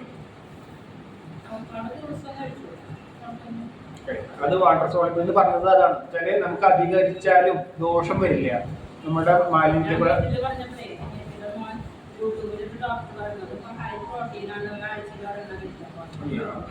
കോഴിമുട്ട കഴിക്കില്ല. കോഴിമുട്ട അതാണ് കഴിക്കാൻ പാടില്ല. അത് ഹെവി പ്രോട്ടീനാണ്. അത് പ്രശ്നമാണെന്ന് പറഞ്ഞോളൂ. കാരണം അതാണ് പ്രോട്ടീൻ. അല്ലാണ്ട് അവക്കാഡോയിലത്തെ എല്ലാ പ്രോട്ടീൻ. അവക്കാഡോയിൽ ഫാറ്റാണ്. പ്രോട്ടീൻ കഴിച്ചാലേ പാമ്പിന്റെ വിഷം എന്ന് പറഞ്ഞാൽ ഹെവി പ്രോട്ടീനാണ്. ഹെവി പ്രോട്ടീൻ ഈ കോഴിമുട്ട സ്ഥിരം കഴിക്കുന്നവർക്ക് ഭയങ്കര മുഖക്കുരുവായിരിക്കും. ശരീരം പുറത്ത് കളയാൻ വേണ്ടി ശ്രമിക്കുന്നതാണ്. ബാക്കിൽ ചന്തിയുടെ അവിടെ വലിയ കുരു വന്നിട്ട് പൊട്ടി വെച്ച് അവസാനം ഓപ്പറേറ്റ് ചെയ്ത് ഉള്ളിൽ നിന്നൊക്കെ എടുത്ത് കളഞ്ഞ് പിന്നെ അത് ഫില്ല് ചെയ്യാനുള്ള സമയം മറന്ന് കിടക്കാൻ പറ്റില്ല. കമ്മന്ന് കിടക്കേണ്ടി വരും. ഞാൻ ഒരുപാട് പേരെ കണ്ടിട്ട് അതൊക്കെ കോഴിമുട്ട കഴിച്ചിട്ട് വരേണ്ടതാണ്. മുട്ട കഴിക്കരുതെന്ന് താറാവ് മുട്ട കഴിക്കാൻ പാടില്ല. താറാവ് മുട്ട പാടില്ല, മുട്ട പാടില്ല എന്നല്ലോ. കാട മുട്ടയോ അത് മുട്ടയല്ലേ വെച്ച് കഴിക്കാനുള്ള ആഗ്രഹം കൊണ്ടേ പാവങ്ങൾക്ക് കൊല്ലി അതേ കഴിക്കും. അല്ല, എറണാകുളത്തെ ക്ലാസ്സിൽ കഴിഞ്ഞ ക്ലാസ്സിൽ അവിടെ വരുന്ന കുറച്ച് പ്രായമുള്ള അമ്മയാണ്. അവരുടെ മകന്റെ കുട്ടിയാണ്. 15 വയസ്സായിരുന്നു. അവന്റെ കഴുത്തിൽ ഒരു മുഴയാണ്. ഇടയ്ക്ക് വീർക്കും, അങ്ങനെ നിൽക്കുകയാണ്. അപ്പൊ സാറിനെ കാണിച്ചു കൊണ്ടുവന്നിട്ട് മരുന്ന് കഴിച്ചിട്ടൊന്നും പോണില്ല. നമുക്ക് സാറ് കണ്ടുകൊണ്ട് എത്ര മുട്ട കഴിക്കുന്ന ചോദിച്ചു. 4 മുട്ടയുടെ വെള്ളം മാത്രമേ കഴിക്കൂ, മഞ്ഞ കഴിക്കില്ല. മഞ്ഞ കഴിച്ചാൽ അത് ഫാറ്റാണ്, വലിയ അപകടമില്ല. പ്രോട്ടീനാണ് വെള്ളയെ. അത് വന്നു കഴിഞ്ഞാൽ അത് പുറന്തള്ളാൻ വേണ്ടി ശരീരം ചെയ്യുന്നൊരു പ്രക്രിയയാണ്. പക്ഷെ ഇത് നല്ലതാന്ന് പറഞ്ഞ ജനങ്ങൾ നമ്മളെ തല്ലും. ഇത് ഒരു ശരീരം ഉണ്ടാക്കി വെച്ചിരിക്കുന്ന സിസ്റ്റം. അവിടെ ഇടയ്ക്ക് അതൊരു വെറുതെ വരും, ഇടയ്ക്ക് പിന്നെ അത് പോകും. മുട്ട ഇപ്പോഴും മുട്ട മേടിച്ച് വെച്ചിരിക്കുക. കാരണം അവന്റെ പ്രധാന ഭക്ഷണം മുട്ടയാണ്. മുട്ടയും പാലും മറ്റേ പറയില്ലേ അത്.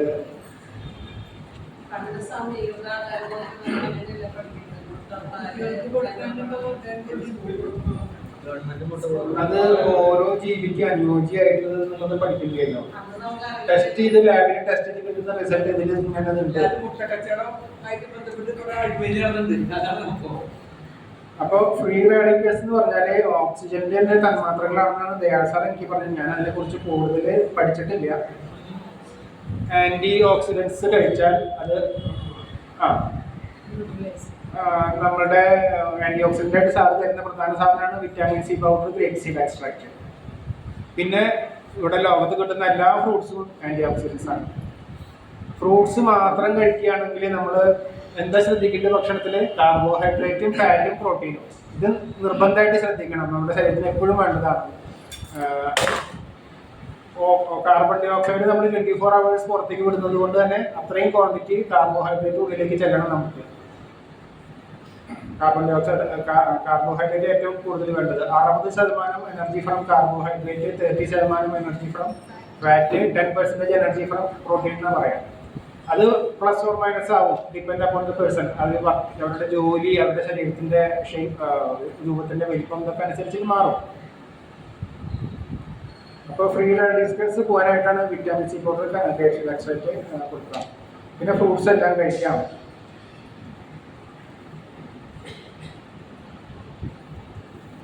ഫ്രൂട്ട്സ് സ്ഥിരമായിട്ട് കഴിക്കുക. ഇപ്പോൾ ഫ്രൂട്ട്സിനെ കുറിച്ച് പറഞ്ഞതെന്ന് പറയുന്നത്, ഫ്രൂട്ട്സിലേക്ക് നമ്മൾ മാറുകയാണെങ്കിലേ, അതായത് വേവിക്കാത്ത ഭക്ഷണം എന്ന് പറഞ്ഞാൽ പച്ചക്കറികളൊക്കെ നുറുക്കി കഷ്ണാക്കിയിട്ട് കഴിച്ചിട്ട് കാര്യമില്ല. ഫ്രൂട്ട്സ് ആയിട്ട് തന്നെ കഴിക്കുകയാണെങ്കിൽ ഇപ്പൊ പറഞ്ഞ പോലെ കാർബോഹൈഡ്രേറ്റ് ഫാറ്റ് പ്രോട്ടീൻ ആയിട്ട് കിട്ടുകയാണെങ്കിൽ ഇപ്പം നമ്മൾ തപ്പി തിരഞ്ഞ് നടക്കണം, കണ്ടുപിടിക്കണം, കഴിക്കുകയാണെങ്കിൽ നമുക്ക് എക്സസൈസിന്റെ പോലും ആവശ്യമില്ല. നമ്മുടെ ശരീരത്തിന് അനുയോജ്യമായിട്ടുള്ള ഭക്ഷണം, വിധിച്ച ഭക്ഷണം കഴിക്കുകയാണ്, വിധിച്ച അന്നത്തിലേക്ക് മാറുകയാണെങ്കിൽ, അഞ്ച് അന്നങ്ങളും വിധിച്ചതാക്കുകയാണെങ്കിൽ ഒരു രോഗവും ഉണ്ടാവില്ല എന്ന് മാത്രമല്ല ഉള്ള രോഗങ്ങളും മാറുകയും ചെയ്യും. അത് ഞാൻ കഴിഞ്ഞ ക്ലാസ്സിൽ പറഞ്ഞില്ലേ, നമ്മുടെ ശരീരം അനുനിമിഷം മാറിക്കൊണ്ടിരിക്കുന്ന ശരീരമല്ല, എല്ലാ സെൽസുകളും മാറി വന്നുകൊണ്ടിരിക്കുകയാണ്. അഞ്ചെണ്ണങ്ങൾ കറക്റ്റ് ചെയ്ത് കഴിഞ്ഞാൽ നമ്മുടെ ഒരുവിധ എല്ലാ രോഗങ്ങളും അതിന് പേരിടണ്ട, ഇന്ന രോഗത്തിന് ഇന്നതെന്ന് പറയണ്ട, ഏത് രോഗവും മാറ്റിയെടുക്കാൻ പറ്റും. അത് അത് അത് ഒരു വിഷമുള്ള ജീവി വന്നിട്ട് അത് ചേർക്കണതല്ലോ. നമ്മുടെ കുട്ടികൾക്കുള്ള സാധനം ഉണ്ടാക്കുന്നത് നമ്മൾ തന്നെയല്ലേ വിഷടിക്കുന്നത്. അങ്ങനെയുള്ള ജീവി ഇപ്പൊ നേരത്തെ പറഞ്ഞ പോലെ വീടിന്റെ മുറ്റത്ത് നിൽക്കുന്ന പേര വെട്ടി കളഞ്ഞിട്ട് മെഡിക്കൽ ഷോപ്പിൽ നിന്ന് വിഷം മേടിച്ചു കൊടുത്ത് കുട്ടികൾക്ക് കൊടുക്കുന്ന ജീവിയാണ് നമ്മൾ.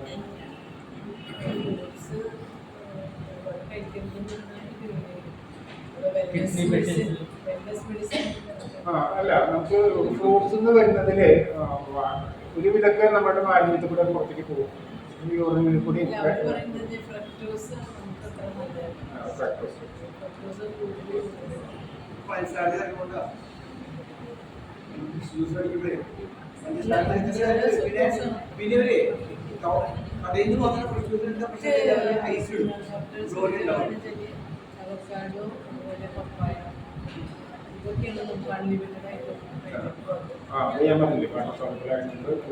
മാലിന്യത്തിലൂടെ പോകും. പിന്നെ ഡൈവേഴ്സിറ്റി കൊണ്ടുവരിക, കഴിക്കുന്ന ഫ്രൂട്ട്സ് സ്ഥിരമായിട്ട് പറഞ്ഞ പോലെ മധുരക്കിഴങ്ങും നാളികേരം കപ്പലണ്ടിയിൽ നിൽക്കാതെ വേറെ അതില് ഡിഫറെന്റ് വെറൈറ്റികൾ കൂടുതൽ കൊണ്ടുവരിക, വെറൈറ്റി കൊണ്ടുവരിക, ഡൈവേഴ്സിറ്റി കൊണ്ടുവരിക. ഈ പുളിയുള്ള മധുരമുള്ള ഫ്രൂട്ട്സിൽ രണ്ടും ഒരുമിച്ച് കഴിക്കുന്നത്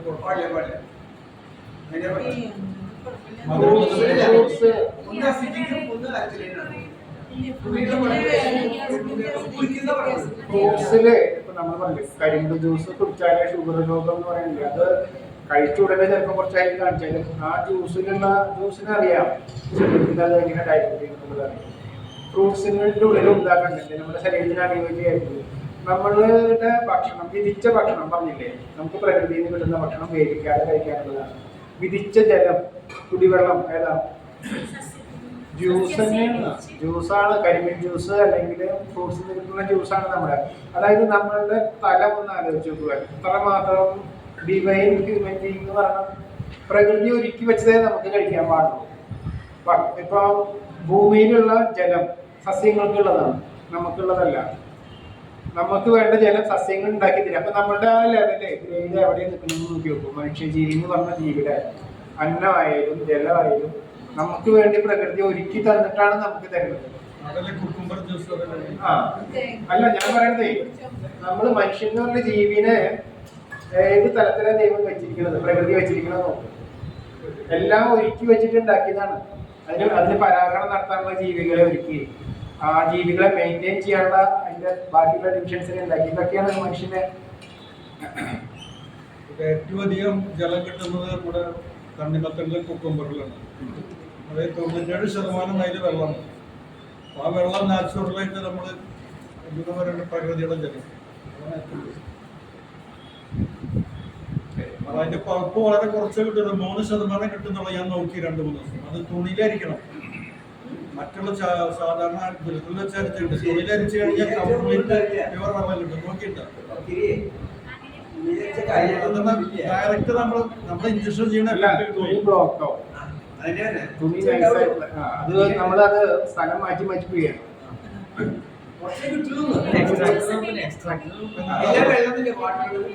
അങ്ങനെ കിട്ടുന്ന വെള്ളം വൈകുന്നേരം വെച്ചാൽ അടിയിൽ ഊറില്ല.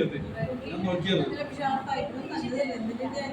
അപ്പൊ ഫ്രൂട്ട്സ് നമുക്ക് തരുന്നതിന് നമ്മളൊരു ജോലി കൂടെ ചെയ്യണ്ട. അതിന്റെ കൂടെ ഒരു വിത്ത് നമ്മൾ വിതരണം ചെയ്യണം എന്ന് പറഞ്ഞു. നമ്മുടെ അന്നാണ്, അത് ഭക്ഷണമാണ്. നമ്മൾ വിത്ത് വിതരണം ചെയ്യാനുള്ള, അതിന് പകരമായിട്ട് സസ്യം നമുക്ക് തരുന്നതാണ് ആ വിത്തിന്റെ പുറമെയുള്ള മാംസം. നമ്മളുടെ അന്നായിട്ട് തരുന്നത്, നമ്മുടെ ഭക്ഷണമായിട്ട് തരുന്നത്. അത് തിന്നോ നീ, പക്ഷെ അതിന് പകരം നമ്മുടെ വിത്ത് കൊണ്ടുപോയിട്ട് എവിടെയാച്ചാൽ നിക്ഷേപിക്കണം. അതിന് വേണ്ടിയിട്ട് തരുന്ന ഒരു കൂലിയാണ് നമ്മുടെ അന്നം എന്ന് പറഞ്ഞത്. വിത്ത് വിതരണം ചെയ്യാന്നുള്ളത് നമ്മുടെ ധർമ്മമാണ്.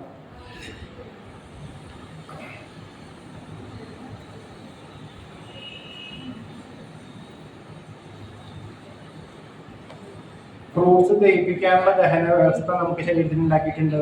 2 കൈയും കാലും തന്നിട്ടുണ്ട്. കൃഷി ചെയ്ത് ഉണ്ടാക്കാൻ എവിടെയുള്ളതെന്ന് വെച്ചാൽ പോയി കളക്ട് ചെയ്യാൻ ദഹിപ്പിക്കാനുള്ള കഴിവ് തന്നിട്ടുണ്ട്. അപ്പോൾ ഒരാൾ ചോദിച്ചു നാളികേരത്തിന്റെ കാര്യം ചോദിച്ചു ക്ലാസ്സിൽ സാറിൻ്റെ അടുത്ത്. അപ്പൊ സാറ് പറഞ്ഞ റോവർ എന്ന് പറഞ്ഞിട്ട് ഞണ്ടുണ്ട് ഇത്ര കടൽ തീരത്ത് ഉണ്ടാവുന്ന ദ്വീപുകളിൽ ഉണ്ടാവുക പറഞ്ഞു. റോവർ ഒരു ഞണ്ട് നാളികേരം തിന്നണ ഞണ്ട്. അപ്പൊ നമ്മളുടെ അല്ല നാളികേരം, അത് നെട്ടാണെന്ന് പറഞ്ഞപ്പോ പറഞ്ഞതാണ്. ഇത് റോവർ എന്ന് പറഞ്ഞ ഞണ്ടിന്റെ കൂടെയാണ്.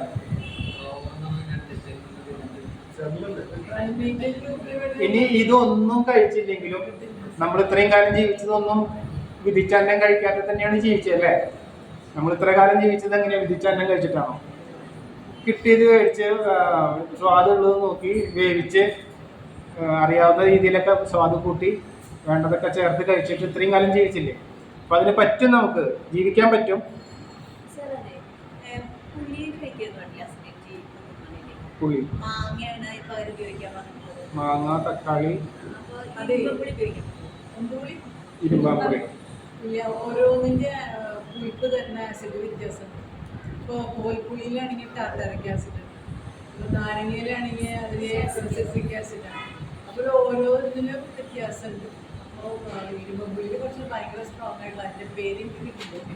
ശരിക്കും ഞാൻ സ്റ്റീൽ പാത്രത്തിൽ ഇരുമ്പുള്ളി വെച്ചിട്ടുണ്ടെങ്കിൽ പുള്ളി വന്നു ശരിക്കും. അത് ഇരുമ്പിനെ പോലും ലയിപ്പിക്കുന്ന സ്ട്രെങ്ത് ഉള്ള ഒരു സാധനം. അത് യൂസ് ചെയ്യണമെന്നല്ല,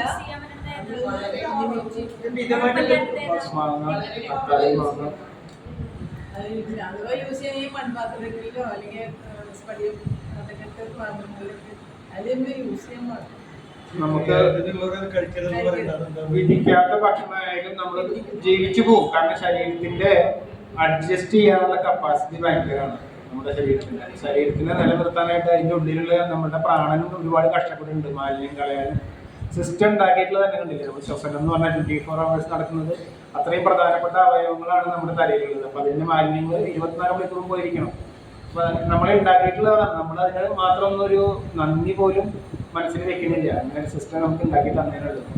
ഇപ്പോൾ പെട്രോൾ വണ്ടിയിൽ ഡീസൽ ഒഴിച്ച് ഓടിക്കുന്നത് പോലെയാണ് നമ്മൾ പോണത്. അത്യാവശ്യം കുറച്ച് ദൂരമൊക്കെ ഓടും. വിധിച്ചതല്ല കഴിക്കണമെന്ന് വെച്ചാൽ പിന്നെ എന്താ കുറച്ച് കഴിയുമ്പോൾ എന്താ വെച്ചാൽ ഇപ്പൊ കാണുന്ന ചുറ്റുപാട് കാണുന്ന പോലെയാണ് നിൽക്കും വണ്ടി. കുറച്ച് കഴിഞ്ഞാൽ പിന്നെ അത് ഫുള്ള് അഴിച്ച് ഓവർഹോൾ ചെയ്യേണ്ടി വരും. പിന്നെ നമ്മൾ പറഞ്ഞ മനഃശുദ്ധിയാണ്. മനഃശുദ്ധിയില് ഒരു മരുന്ന് പറഞ്ഞിട്ടുണ്ടായിരുന്നു. അത് കഴിക്കാറുണ്ടോ? ക്ഷമ പറയല്, ക്ഷമ കൊടുക്കലാണ് സാധാരണ 2 നേരം കഴിക്കാൻ പറയും. അത് ഹൃദയശുദ്ധിയാണ്. ഹൃദയശുദ്ധിക്കാണ് സ്നേഹം. ചില ആൾക്കാർക്ക് പറ്റില്ല ക്ഷമ കൊടുക്കുക, ക്ഷമ ചോദിക്കുക എന്ന് പറഞ്ഞാല് അത്രയും ഡീപ്പായിട്ട് മുറിവേറ്റൊരു വ്യക്തിക്ക് പറ്റില്ല. നമുക്ക് പറയാൻ എളുപ്പമാണ്, നമ്മുടെ ശരീരം ശുദ്ധമായിട്ടിരിക്കുക, നമുക്ക് ആരോഗ്യത്തിലാണെന്നൊക്കെ പറയാന്ന് വെച്ചാലും ചില ആൾക്കാർക്ക് പറ്റില്ല. നേരിട്ട് പറയണ്ടെന്ന് പറഞ്ഞാലും എന്റെ ജീവൻ പോയാലും ഞാൻ ആൾക്ക് ക്ഷമ കൊടുക്കില്ല. എന്താ ചെയ്യാ?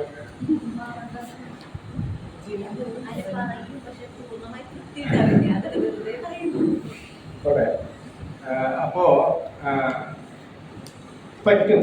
കാരണം മറവി അല്ലേ, നമുക്ക് എല്ലാവർക്കും ദൈവം തന്നിട്ടുള്ള ഏറ്റവും വലിയ അനുഗ്രഹമാണ് മറക്കുക എന്നുള്ളത്. മറവി എന്നുള്ളത് ഒരു ഈ ജീവിതത്തിൽ ഇതുവരെയുള്ളതൊക്കെ ഓർത്തുകൊണ്ടിരുന്ന് കഴിഞ്ഞാൽ അങ്ങനെ ജീവിക്കുക. പിന്നെ അതിന് വേറെ മരുന്ന് ജീവിതത്തിൽ മറക്കാനായിട്ട്. മറവി എന്നുള്ളത് ഏറ്റവും വലിയൊരു അനുഗ്രഹമാണ്.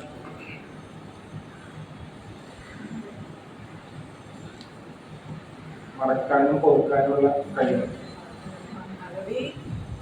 ഓർക്കാതിരിക്കാൻ നമുക്ക് ശ്രമിക്കാം. കുറച്ച് കഴിഞ്ഞാൽ മറക്കും. പിന്നെ ഒന്ന് നമ്മൾ തന്നെ ശ്രദ്ധിച്ചു കഴിഞ്ഞാൽ നമുക്ക് പൊറുക്കാനും പറ്റും. പറ്റാത്ത കണ്ടീഷനിൽ സാറ് പറയും നമ്മളൊന്ന് സങ്കല്പിക്കുക. നമ്മൾ മനസ്സിൽ നേരിട്ട് കണ്ടിട്ട് നേരിട്ടല്ല മനസ്സിൽ സങ്കല്പിച്ച് പറയാൻ പറ്റുന്നില്ല.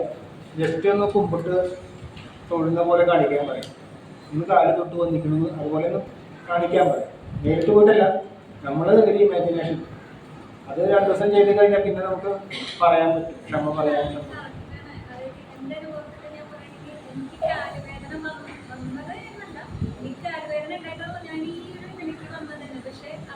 ഞാൻ ചെയ്യാത്തൊരു കാര്യത്തിന് എന്നെ പറഞ്ഞതിന്റെ ബേസിലാണ് ഞാൻ അവിടുന്ന് ജോലിന് വേണ്ടെന്ന് വെച്ച് പോകുന്നത്. പക്ഷെ എനിക്കപ്പോൾ ആ സമയത്തുണ്ടായത് ആ ചെയ്ത വ്യക്തിയോട് ഒരു എനിക്കൊന്നും ചെയ്യാൻ പറ്റില്ലായിരുന്നു. അപ്പൊ അതിന്റെ പേരിൽ അവരോട് ദേഷ്യം തോന്നുന്നത്. അത് കഴിഞ്ഞ് പിന്നീട് എൻ്റെ സിറ്റുവേഷൻ മാറി. എനിക്ക് ഭയങ്കര സ്ട്രെസ്സായിരുന്നു. ഏത് സമയം എനിക്ക് ഉറപ്പൊന്നും ഉണ്ടായിരുന്നില്ല. എന്നിട്ടാണ് ഞാൻ അത് വേണ്ടെന്ന് വെച്ച് പോകുന്നത്. അതിൽ പിന്നെ എനിക്ക് കുറച്ച് നാളൊക്കെ അതിൻ്റെ ഒരു ഇതുണ്ടായി. അത് കഴിഞ്ഞ് അതിൽ നിന്ന് വിട്ടു പോന്നപ്പോൾ ഞാനത് മറന്നു തുടങ്ങി. പിന്നെയാണ് ഞാൻ ഇതിലേക്ക് വന്നത്.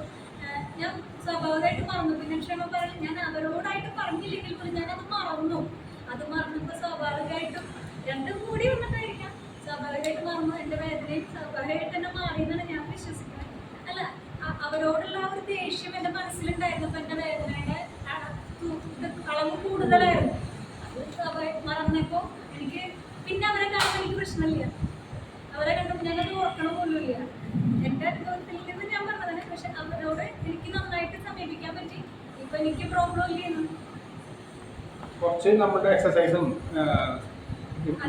മെഡിറ്റേഷനൊക്കെ സഹായിച്ചിട്ടുണ്ടാകും. രണ്ടാമത് നമുക്ക് ബുദ്ധിമുട്ട് തരുന്നൊരു സ്ഥലത്ത് നിൽക്കരുത്.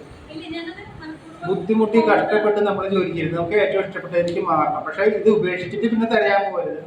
നമ്മളത് കണ്ടെത്തി നമ്മൾ സെറ്റിലാക്കിയതിന് ശേഷം നമുക്കിത് പതുക്കെ വേണ്ടാന്ന് വെക്കാം. അത് കുഴപ്പമില്ല. ഞാനും അങ്ങനെ തന്നെ ചെയ്തു.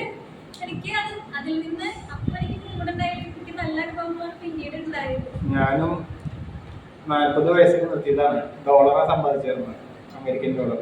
40 വയസ്സിൽ നിർത്തി. എന്തായാലും ഫ്യൂച്ചറൊന്നും നോക്കാതെ തന്നെ നിർത്തിയതാണ്. കുഴപ്പമൊന്നും ഉണ്ടായില്ല. അല്ല, എല്ലാവരുടെയും ലൈഫ് എന്ന് പറഞ്ഞാൽ ഒരേപോലെ പോയില്ല. നമുക്ക് പഠിപ്പിച്ചു കൊടുക്കാൻ പറ്റില്ല. ഇങ്ങനെ ചെയ്താലേ എങ്ങനെ ഉണ്ടാവുള്ളൂ എന്ന് പറയാൻ പറ്റില്ല. ഓരോരുത്തരും വ്യത്യസ്തമല്ലേ. ഓരോരുത്തരുടെ രീതിയും അവരുടെ ജീവിതം വ്യത്യസ്തമാണ്. അപ്പോൾ ഓരോരുത്തരിലേക്ക് നമ്മുടെ മറികടന്ന് പോവുക. അപ്പോൾ മനഃശുദ്ധി, പിന്നെ ഹൃദയശുദ്ധി.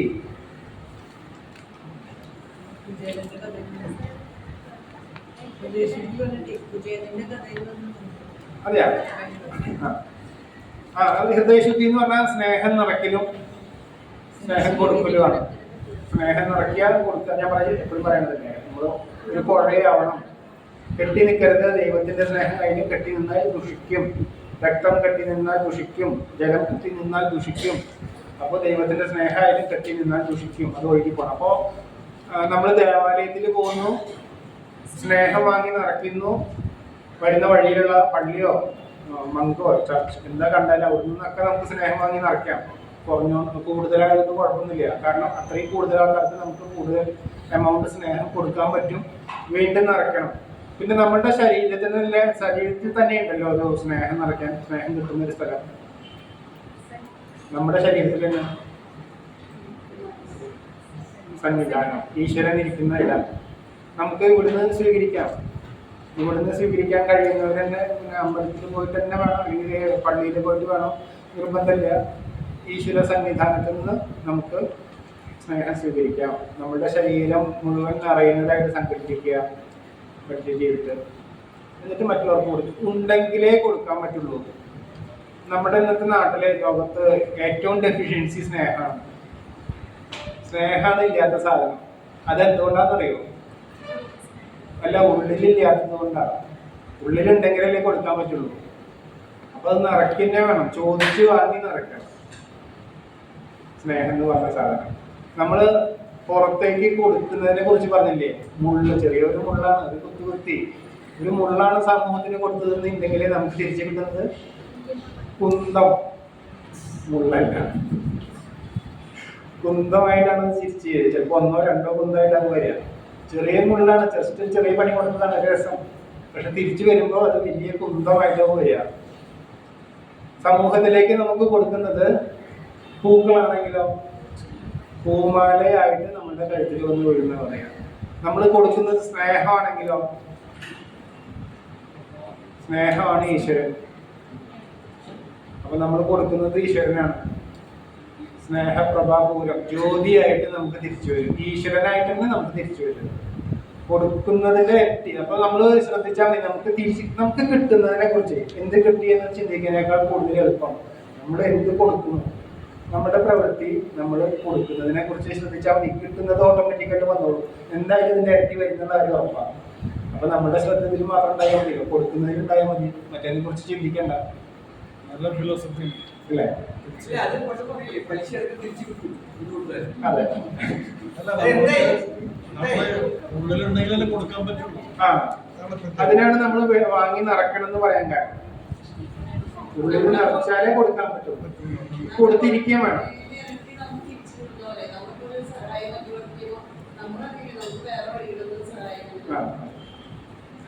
അല്ലേ അതെ അതിൽ കോശശുദ്ധി ഉണ്ടല്ലോ, അതില് വയർപ്പിക്കണം കുടിക്കണം. കോശശുദ്ധി, ഓരോ കോശവും ശുദ്ധമാക്കണം. ഓരോ കോശവും ജീവികളാണ്. ഒരു ജീവിയാണ് ഒരു കോശം. പ്രകൃതിയുടെ ചെറിയ പതിപ്പാണ് നമ്മളുടെ ശരീരം, നമ്മളുടെ ചെറിയ പതിപ്പാണ് നമ്മളുടെ ഓരോ കോശങ്ങളും. അപ്പൊ ആ കോശത്തിന് കണ്ണ്, മൂക്ക്, വിശപ്പ്, മനസ്സ്, വയറ്, കൈ, കാലെല്ലാം ഉണ്ട്. അപ്പൊ അതിന്റെ മാലിന്യം കളയാനാണ് നമ്മൾ വയർപ്പിക്കുന്നത്. ഓരോ കോശത്തിന്റെ മാലിന്യം പുറത്തു പോകാനാണ് വയർപ്പിക്കുന്നത്. അതിന് നമ്മളുടെ നാരങ്ങാത്തായാലും ഉപയോഗിക്കുമ്പോഴാണ് നമ്മുടെ രോമകൂപങ്ങൾ. ഞാൻ പറഞ്ഞു, ഒരു സ്ക്വയർ ഇഞ്ചില് 650 സുഷിരങ്ങളുണ്ട്. അപ്പൊ അത് ശരീരം മുഴുവനുള്ള സുഷിരങ്ങൾ തുറക്കാനാണ് നാരങ്ങാത്തായാലും പുരട്ടിയിട്ട് നമ്മൾ കുറുക്ക പരട്ടിയിട്ട് തൈല് ഒരുപാട് ഉപയോഗിക്കണ്ട, ജസ്റ്റ് ലൈറ്റ് ആയിട്ട് എല്ലാത്തിനും അപ്ലൈ ചെയ്താൽ മതി. എന്നിട്ട് സ്റ്റീം ബാത്ത് ചെയ്യുമ്പോൾ ഈ സിട്രിക് ആസിഡ്, അതുപോലെ സ്റ്റീം ബാത്ത് ചെയ്യുന്ന വെള്ളത്തില്, സ്റ്റീം പ്രൊഡ്യൂസ് ചെയ്യുന്ന വെള്ളത്തിൽ നാരങ്ങ ആയിരിക്കില്ല, കുറച്ചും കൂടെ സിട്രിക് ആസിഡ് കിട്ടും. അപ്പോൾ അത്രയും ക്ലീൻ ആവും. സുഷിരങ്ങളെല്ലാം തുറന്ന് ഈ ചൊറിയുള്ള ആൾക്കാർക്ക് ഒരു ബുദ്ധിമുട്ടുണ്ടാവാറില്ല. എന്താണെന്നറിയാം, അവർക്ക് ചൊറിഞ്ഞുകൊണ്ടിരിക്കും. എന്തെങ്കിലും മരുന്ന് പറ്റി കഴിഞ്ഞാൽ അത് കുറച്ച് നേരത്തേക്ക് സമാധാനം ഉണ്ടാവും. വേർപ്പിക്കാൻ തുടങ്ങി കഴിഞ്ഞാല് കൂടുതലാവും ചൊറിച്ചില്, ഒരു രക്ഷ ഉണ്ടാവില്ല. എന്നിട്ട് സാറിനെ വിളിക്കാറുണ്ട്, അയ്യോ സ്റ്റീം ബാത്ത് ചെയ്തു ചൊറിച്ചിൽ കൂടി. അപ്പൊ സാറ് പറയും കഴുകി കളയാൻ പറയും. ചൊറിച്ചിൽ വരുമ്പോഴൊക്കെ കഴുകി കളയൂ, മറ്റേ ചെറുപഴല്ല കടലമാവ് ഉപയോഗിക്കും, കഴുകി കളയെന്ന് പറയും. ഇതെന്താ സംഭവം ഉണ്ടാവണമെന്ന് വെച്ചാലേ, അടഞ്ഞു കിടക്കുന്ന സുഷിരങ്ങളുണ്ടല്ലോ, അതിൽ കൂടെ മാലിന്യം പുറത്തേക്ക് വരികയാണ്. അപ്പൊ ഡെഡായ സെല്ല്, നമ്മുടെ ശരീരത്തിൽ ഡെഡ് സെൽസ് കഴിക്കാനായിട്ടുള്ള സൂക്ഷ്മജീവികളുണ്ട് ഓൾറെഡി. നമ്മുടെ ശരീരത്തിൽ ഒരുപാട് തരം സൂക്ഷ്മജീവികളുണ്ട്. അതിൽ ഡെഡ് സെല്ലിനെ കഴിക്കുന്ന സൂക്ഷ്മജീവികൾ, അത് ഭക്ഷണമാക്കിയിട്ടുള്ള ജീവികൾ താമസിക്കുന്നുണ്ട്, സ്ഥിരം താമസിക്കുന്ന ആൾക്കാരുണ്ട്. അത് കൂടാതെ ഈ മാലിന്യം പുറത്തു വരാൻ തുടങ്ങുമല്ലോ, നമ്മളിപ്പോ ഓരോ സുഷിരങ്ങളും തുറന്ന് മാലിന്യം പുറത്തു വരാൻ തുടങ്ങും. അതുവരെ അടഞ്ഞിരിക്കുകയായിരുന്നു. മാലിന്യം പുറത്തു വരാൻ തുടങ്ങി കഴിഞ്ഞാൽ ഈ മാലിന്യം കിട്ടിക്കഴിഞ്ഞാൽ വരുന്ന സൂക്ഷ്മജീവികളുണ്ട്. ഇപ്പൊ ഇവിടെ ഒരു ഈച്ച പോലും ഇല്ല, സാറ് പറഞ്ഞ എക്സാമ്പിളാണ്. ഇവിടെ ഒരു ഈച്ച പോലും ഇല്ല. ഇവിടെ ഒരു കൊണ്ടുവന്നിട്ട് ഒരു ചാവണ കുടയിൽ വെച്ച് കഴിഞ്ഞാൽ, ഒരു മീനിന്റെ മാലിന്യം കൊണ്ടു വെച്ച് കഴിഞ്ഞാൽ എവിടുന്നാ വരികയെന്നറിയില്ല, അപ്പൊ എത്തിച്ച. ഇപ്പൊ നമ്മുടെ വീട്ടിലായാലും കാണാം, ആ ദേശത്തൊന്നും ഒരു ഈച്ചനെ ഉണ്ടാവില്ല, പക്ഷെ ഒരു മാലിന്യം വന്ന് അപ്പൊ വരുന്ന ഈച്ച. അതുപോലെയാണ്, മാലിന്യം വന്നു കഴിഞ്ഞാൽ അപ്പൊ എത്തും. ഇപ്പൊ നമ്മുടെ ശരീരത്തിന്റെ ഉള്ളിലുള്ള മാലിന്യം പുറത്തേക്ക് വരാൻ തുടങ്ങും, സുഷിരങ്ങൾ ക്ലീൻ ആവും, അപ്പൊ എത്തും അവിടെ ആ സൂക്ഷ്മജീവികൾ കഴിക്കാറുണ്ട്. പക്ഷെ അവർക്ക് വേറൊരു കുഴപ്പം എന്താണെന്നറിയും, അവര് ജീവനുള്ള സെല്ലിനെ കൂടെ കഴിക്കും. നമ്മുടെ ശരീരത്തിൽ നിന്ന് മാലിന്യം വരുന്നത് കഴിച്ചെടുക്കുമ്പോൾ അതിന്റെ കൂടെ ജീവനുള്ള സെല്ലിനെ കൂടെ അത് കടിക്കും. അതാണ് നമുക്ക് ചൊറിയുന്നത്. 6 മാസം കൊണ്ട് ക്യാൻസർ ആയിട്ട് മാറും. കാരണം ഈ ബോൾസ് ആയിട്ട് റോഡായിട്ട് പുറത്ത് വരുമ്പോൾ കുട്ടികളായിട്ട് ചെറുപ്പകാലത്തൊക്കെ ഒരു 10-40 വയസ്സ് താഴെയാണെങ്കിൽ ഈ സെല്ലുകൾ മരിച്ച് പസ്സായിട്ട് പുറത്തു പോകും. പക്ഷെ പ്രായമായി കഴിഞ്ഞാൽ പ്രതിരോധ ശക്തി കുറയുമ്പോൾ ഇത് ഓർഗാനിൽ മൊബിലൈസ് ചെയ്ത് കിടക്കും, അത് ക്യാൻസർ ആയിട്ട് വരും. അത് പറ്റി നമ്മൾ അറിയില്ല. വേർപ്പിക്കേണ്ടതിന്റെ കണക്കെന്ന് പറഞ്ഞാൽ ശരിക്കും മൂക്കും നെറ്റിയും വേർക്കുന്നത് വരെ, അല്ലെങ്കിൽ ഒരു 15 മിനിറ്റ് തൊട്ട് 20 മിനിറ്റ് വരെ. മൂക്ക് നെറ്റിയൊക്കെ നല്ലോണം നമ്മൾ ഇത്രയല്ലേ മൂടിയിട്ടിരിക്കുക, ഇവിടെയൊക്കെ നല്ലോണം വേർത്ത്, അത് കഴിഞ്ഞ് ഇവിടെയൊക്കെ വേർത്ത് വന്നു, നെറ്റി മൂക്ക് ഈ ഭാഗമൊക്കെ വേർത്ത് നല്ലോണം വേർത്ത് വരാൻ തുടങ്ങി കഴിഞ്ഞാൽ നിർത്താം. അല്ലെങ്കിൽ ഒരു 20 മിനിറ്റ് ഇരുന്നോളൂ, 15 മിനിറ്റ് എങ്കിലും ഇരിക്കുക. 2 ഗ്ലാസ് വെള്ളം കുടിച്ചിട്ട് വേണം കയറിയിരിക്കാൻ. കയ്യിൽ വെള്ളം കരുതണം. കാരണം വയർക്കുക എന്ന് പറഞ്ഞാൽ നമ്മൾ ചിന്തിക്കുന്നതിനേക്കാൾ കൂടുതൽ വെള്ളം പോകും. വയറിളക്കുന്നതിനേക്കാൾ കൂടുതൽ വെള്ളം പോകും. വയറിളക്കാൻ തന്നെ നമ്മൾ തളരില്ല. കാരണം ഫ്ലഷ് ഔട്ട് ചെയ്യാണ്. ജലം ഉപയോഗിച്ച് ജലം ഫുള്ള് വെച്ചെടുക്കുക. ശരീരത്തിന്റെ എല്ലാ ഭാഗത്തും ജലം എടുത്തിട്ട് ഫ്ലഷ് ഔട്ട് ചെയ്യാണ് ശരീരത്തിൽ. സോഡിയം പുറത്തു പോകുന്ന ആ കൂടുതൽ വെള്ളം കുടിക്കുന്നുണ്ട്. ഡീഹൈഡ്രേഷൻ സംഭവിക്കുന്നുണ്ടല്ലോ. നമ്മുടെ ജലാംശം നഷ്ടപ്പെടില്ലേ വ്യാപിക്കുമ്പോൾ. അതും ഞാൻ പറഞ്ഞ പോലെ ഈ ഒരു സ്ക്വയർ ഫീറ്റിൽ 650 സുഷിരം വെച്ച് നോക്കുകയാണെങ്കിൽ എത്രമാത്രം ജലം പോകും. മഴ പെയ്യുന്നേക്കാൾ കൂടുതൽ ജലം പോകും ശരീരത്തിൽ. അത് പ്രത്യേകം ശ്രദ്ധിക്കുക. ജ്യോതിയായി തിരിച്ചു വരുന്ന പറഞ്ഞില്ലേ, ജ്യോതിയായിട്ട് തിരിച്ചു വന്ന് നമ്മൾ കാണണം. നമ്മൾ സ്നേഹം കൊടുത്തു നോക്കൂ, അത് അനുഭവപ്പെടും നമുക്ക്. ഇപ്പൊ ഇന്നല്ല, അല്ലെങ്കിൽ ഒരാഴ്ചക്കുള്ളിൽ ഒരു മാസം കൊണ്ടായിരിക്കില്ല. നമ്മളതൊന്ന് ശീലാക്കി നോക്കൂ. നമ്മൾ സ്നേഹം നിറയ്ക്കലും കൊടുക്കലും ഒന്ന് ശീലാക്കി നോക്കി നോക്കൂ.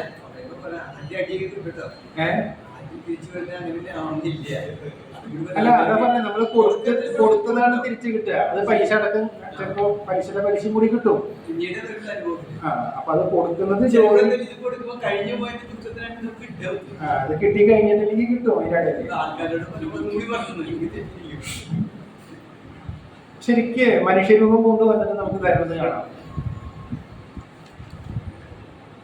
ഈശ്വരൻ മനുഷ്യരൂപത്തിൽ വന്നിട്ട് നമുക്ക് നമ്മുടെ അടുത്ത് വരുന്നത് നമുക്ക് അറിയാൻ പറ്റും.